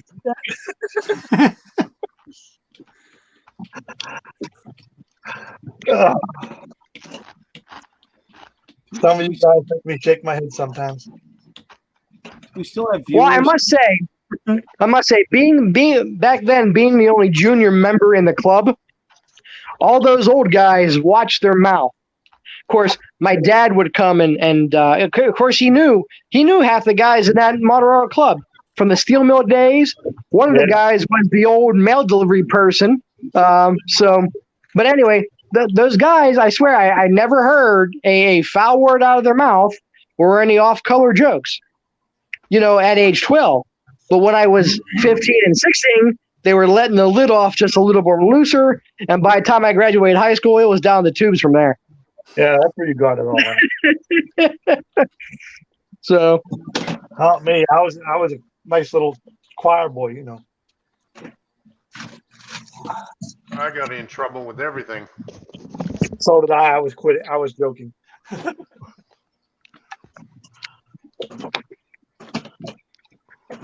Something would go on in the neighborhood. Something would go on in the neighborhood, and the police would be knocking on my door. Where's your son?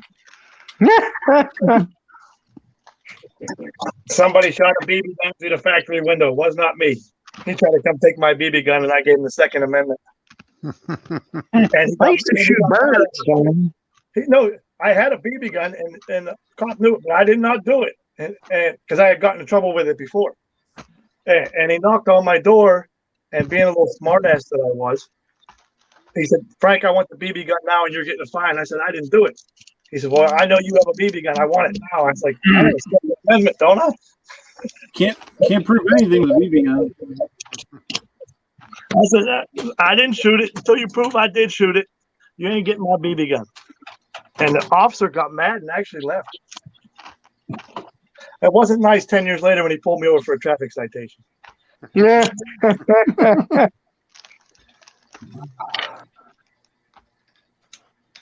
But those old guys are all gone now. All the new ones like me. So.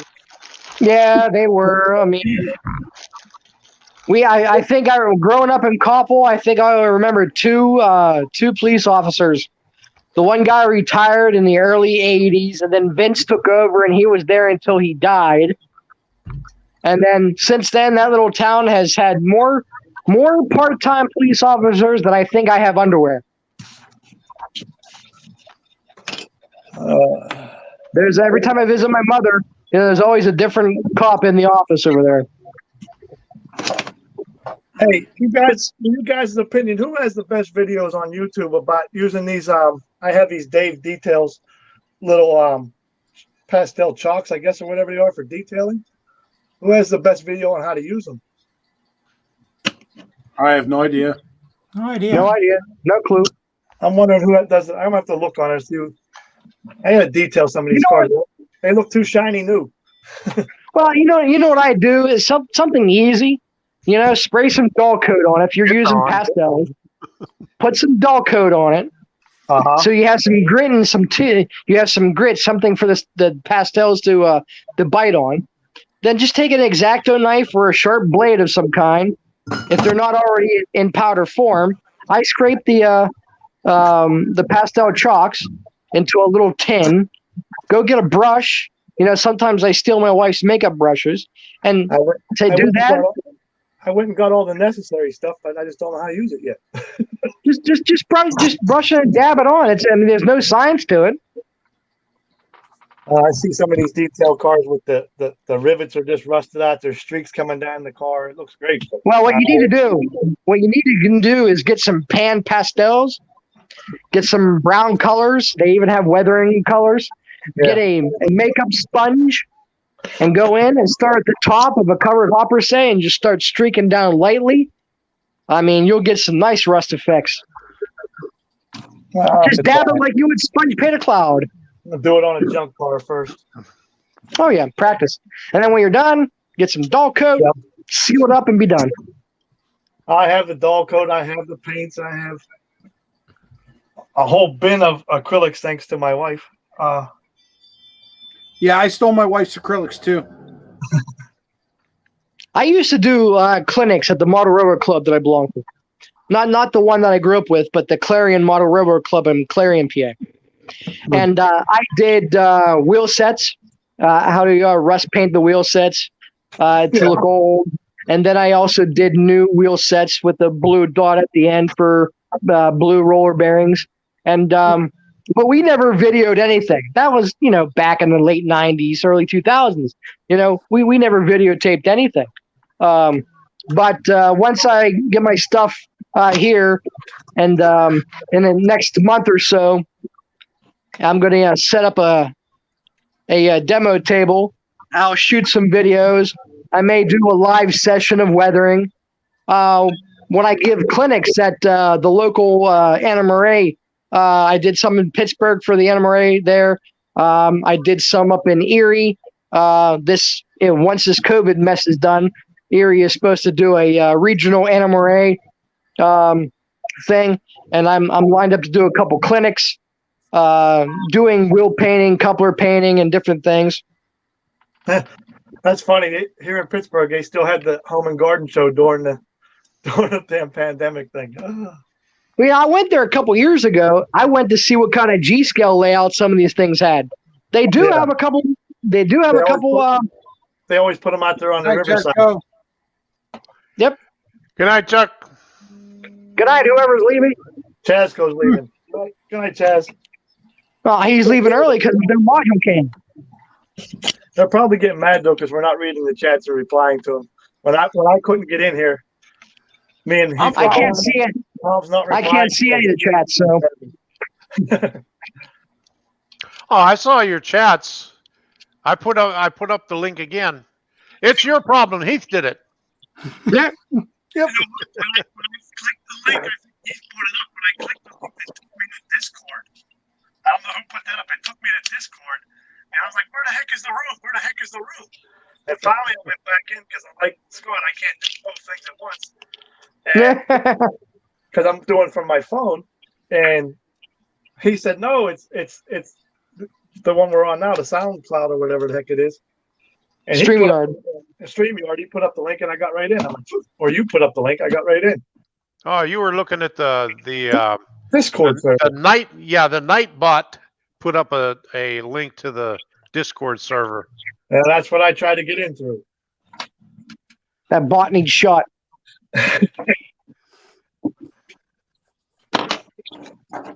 Oops, wrong one. Okay. Yeah, I don't see chats over here.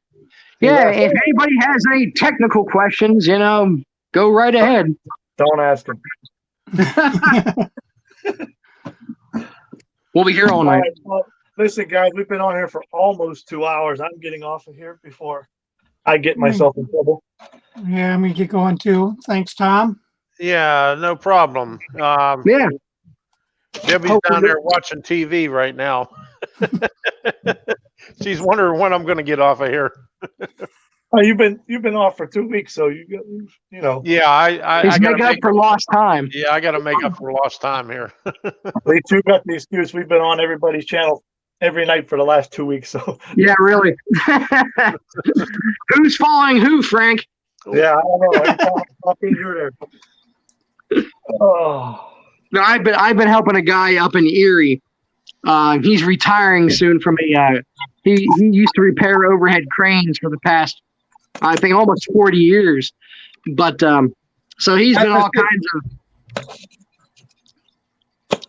kinds of foundries and steelworks and everything else.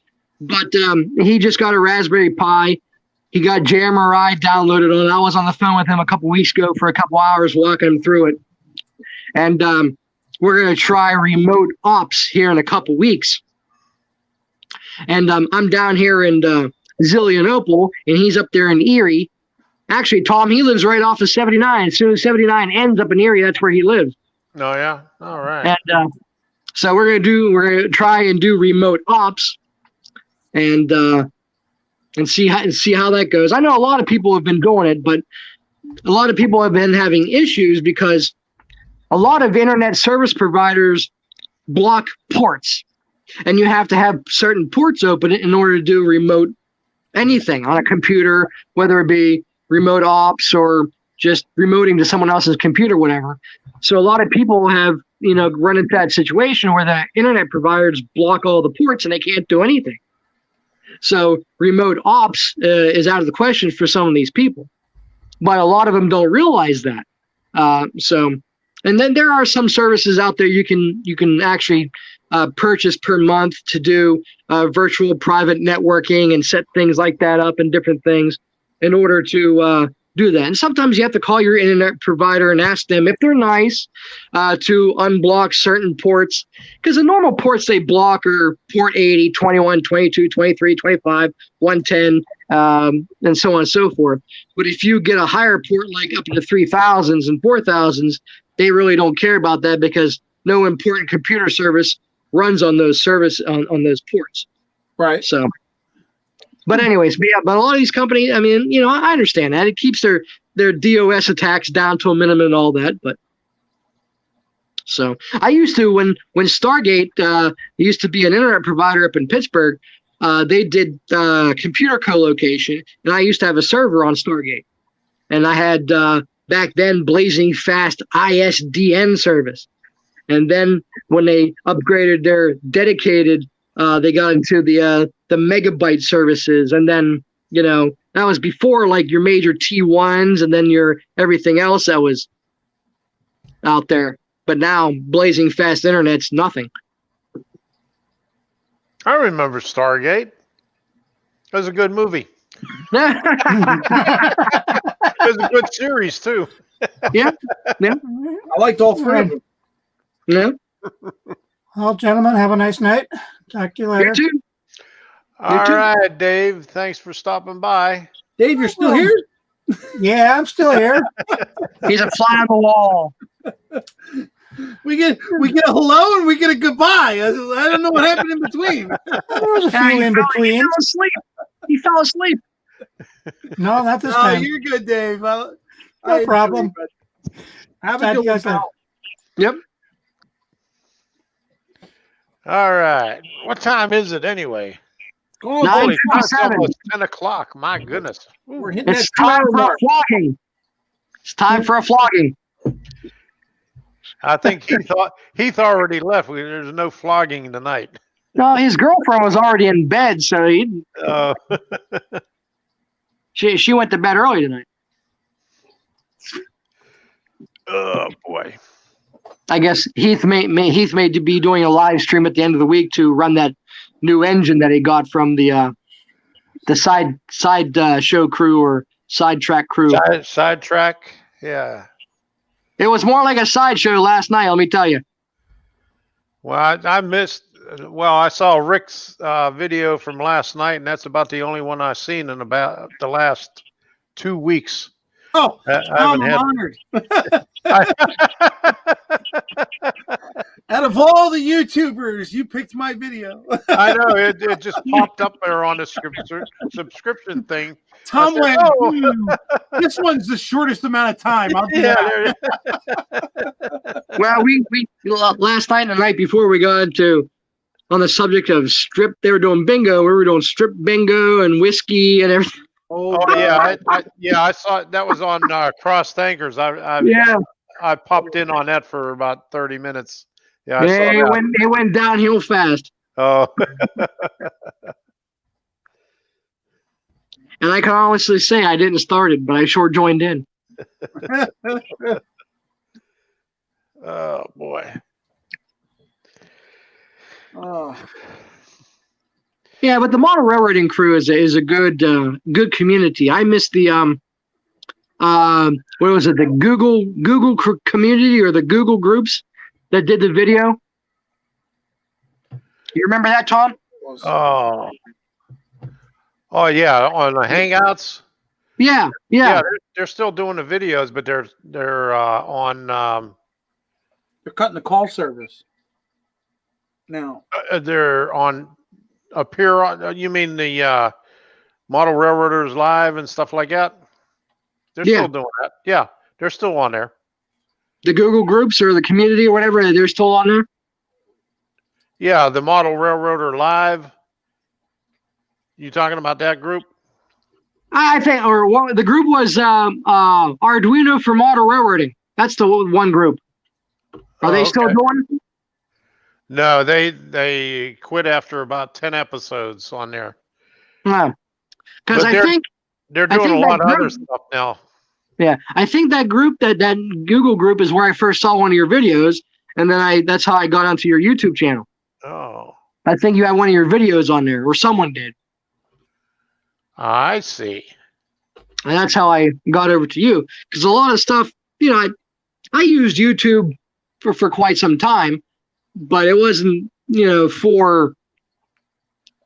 was for looking things and how to repair things. It wasn't more into model railroading. It was just like, how do I replace a heating element in a water tank? Heating element. How I fix that? Those were the kind of videos I watched, and then yours and someone else's was YouTube. Ah, so that's how it worked. Okay. That's how it went. If model railroading's on YouTube, what else is on there? And then I just, every chance I got was like, oh, model railroad YouTube video, this, and. Okay. How come this didn't come up yet? Andy Ambrose had a question here. Okay, where's it at? What is the benefit of having a port in the 3000s? It's unique to you. Yes, and it's not one. It's not one of the ones that's easy that everyone goes after. A hacker is not going to go to a 3000 port. Right. I mean, my sequel, I use for a scanner to get the 3000. Right. I use port 3395 or 3365, I think, for my SQL server if I want to remote out or have a web page go to it to get to the database. And I think Microsoft RDP uses something in the 3000s as well, if I'm not mistaken. I think it's 3389 is RDP. I think so. Yeah. Hi, puppy. So it's not one of the ones that's commonly used. They're going to go after port 21, 22, 23, 25, because that's your SSH, that's your Telnet, that's your FTP. Come on. Oh, you don't want to come now, huh? What? Huh? Come on. Sadie's camera shy. She doesn't want to come up here. Oh. Come on. Let's go. You don't want to see Rick? Huh? Come on. Sadie, baby. How's she feeling, Tom? How's she doing better? We're all tired. We're exhausted. We had 2.5 weeks worth of packing everything up and painting. I think we painted. Well, we didn't paint the rooms. We just touched up everything, and we had a lot of woodwork to paint too. Okay. But now we get to rest. Rest is good. Yes, it is. Recharge them batteries. and then once we sell the house, then it's back to work again. Because we got to get everything out of storage. I guess I'm one of the few ones. I only moved twice in my life. Well, no, once. From my parents' house that I grew up in to the house I'm in now. Wow. There you go. My wife, on the other hand, she's from Virginia, and by the time she was 6 years old, they moved 6 different times. Oh wow. Well, I'm in my 5th house now, and the new one will make it 6.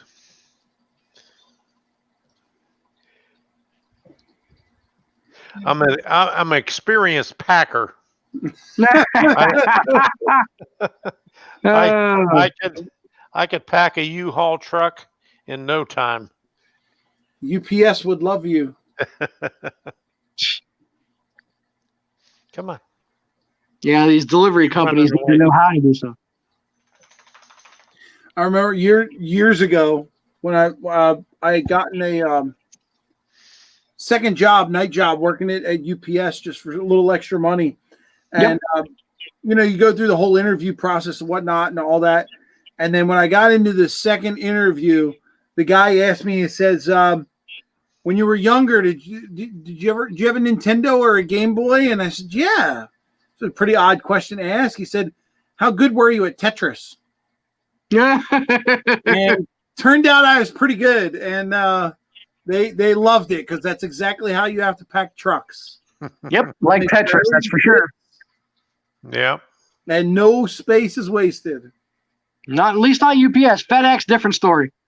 Mm. I mean, I've watched people.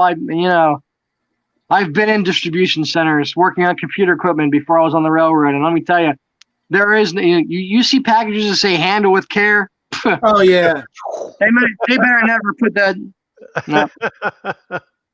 I'm in the mail industry now, and it's some of the things that I see in a warehouse I work at, I'm just like,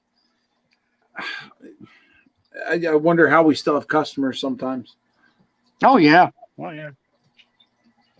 Every time I go mail a package to somebody and they say, "Do you want it insured?" I go, "Yes." Oh yeah. Yes, I want it insured. You destroy what's in there, you're paying for it. Yep.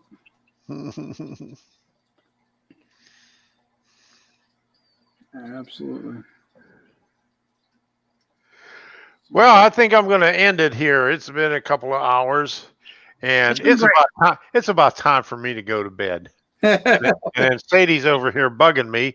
She don't want me to pick her up, but I think she wants to go potty. So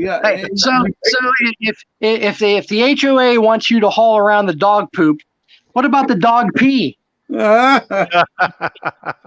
it, Tom. Until you move out, just make sure you get Sadie to go over those new plans. Yeah, there you go. And then what you do? New plans. And what you do, Tom, is you feed Sadie a lot of rubber bands. Oh. And then you can get a pencil, and then you can flip those flying turds everywhere. Some of those plants might be accidentally knocked over or uprooted. I'm surprised they didn't make you guys use fake plants. Oh. Yeah, they're cheap enough. Nope, I wouldn't last long in a place like that. I'd move in and get kicked out the next day. Well, it was all right for, let me see, I've been here since 2011. So it was all right for the first 1 year. Yeah, no, no, it just went bad for the past year and a half since we got the new board members on there. They've been really assholes and trying to change things. Are they? Do they all go drinking? Are they all related somehow? No, half of them don't even live here. They're investors. So I'd say a little bit over 50% of the townhouses here are investor owned. And so the one union, or not union president, the one HOA president, he used to have 5 units here and he sold them all off. And he only has 1 left. So I'm waiting for him to get rid of his. And my real estate agent is the one that bought the 4 of the of his units. Yeah. She used to be the HOA president until she moved out. And now she's coming back in since she owns some units in here now. You should only be a board member if you live there. Yeah, I know.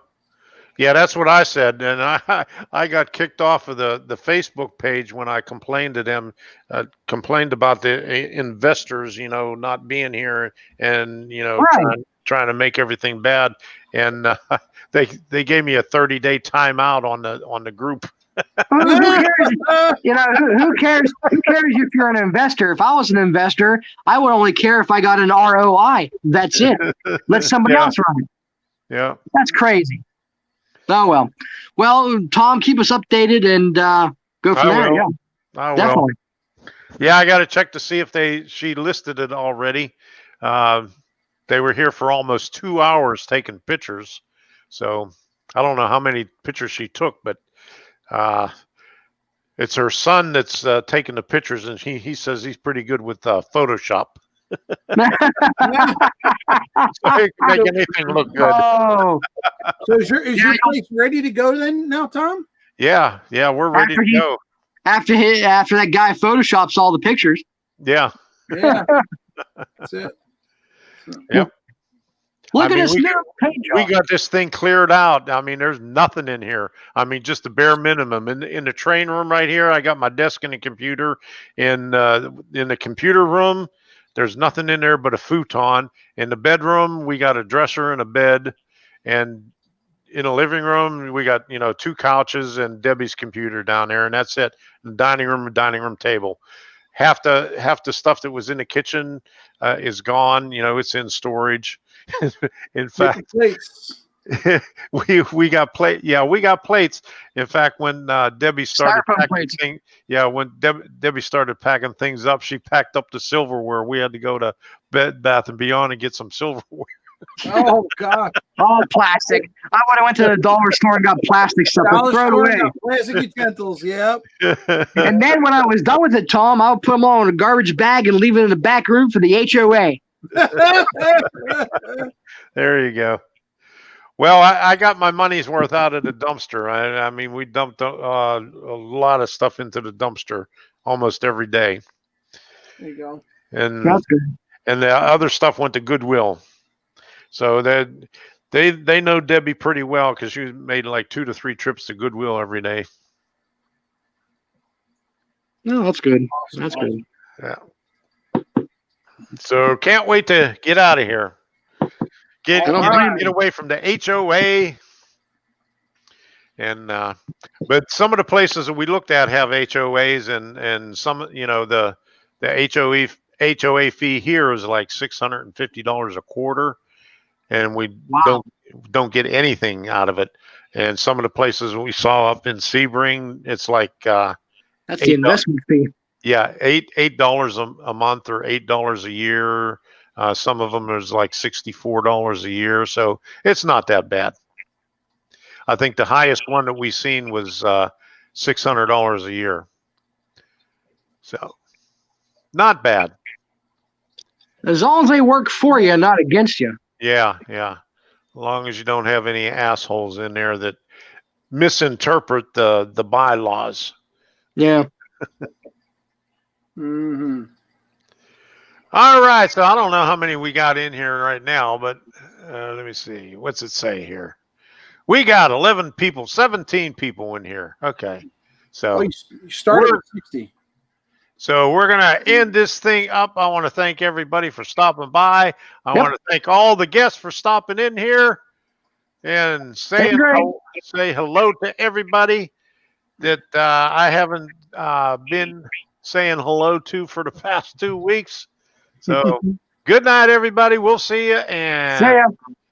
Maybe Tom. Thanks I'll for do another one next weekend. Okay. See ya. Bye. Bye-bye. Okay. And broadcast. There we go. Boom.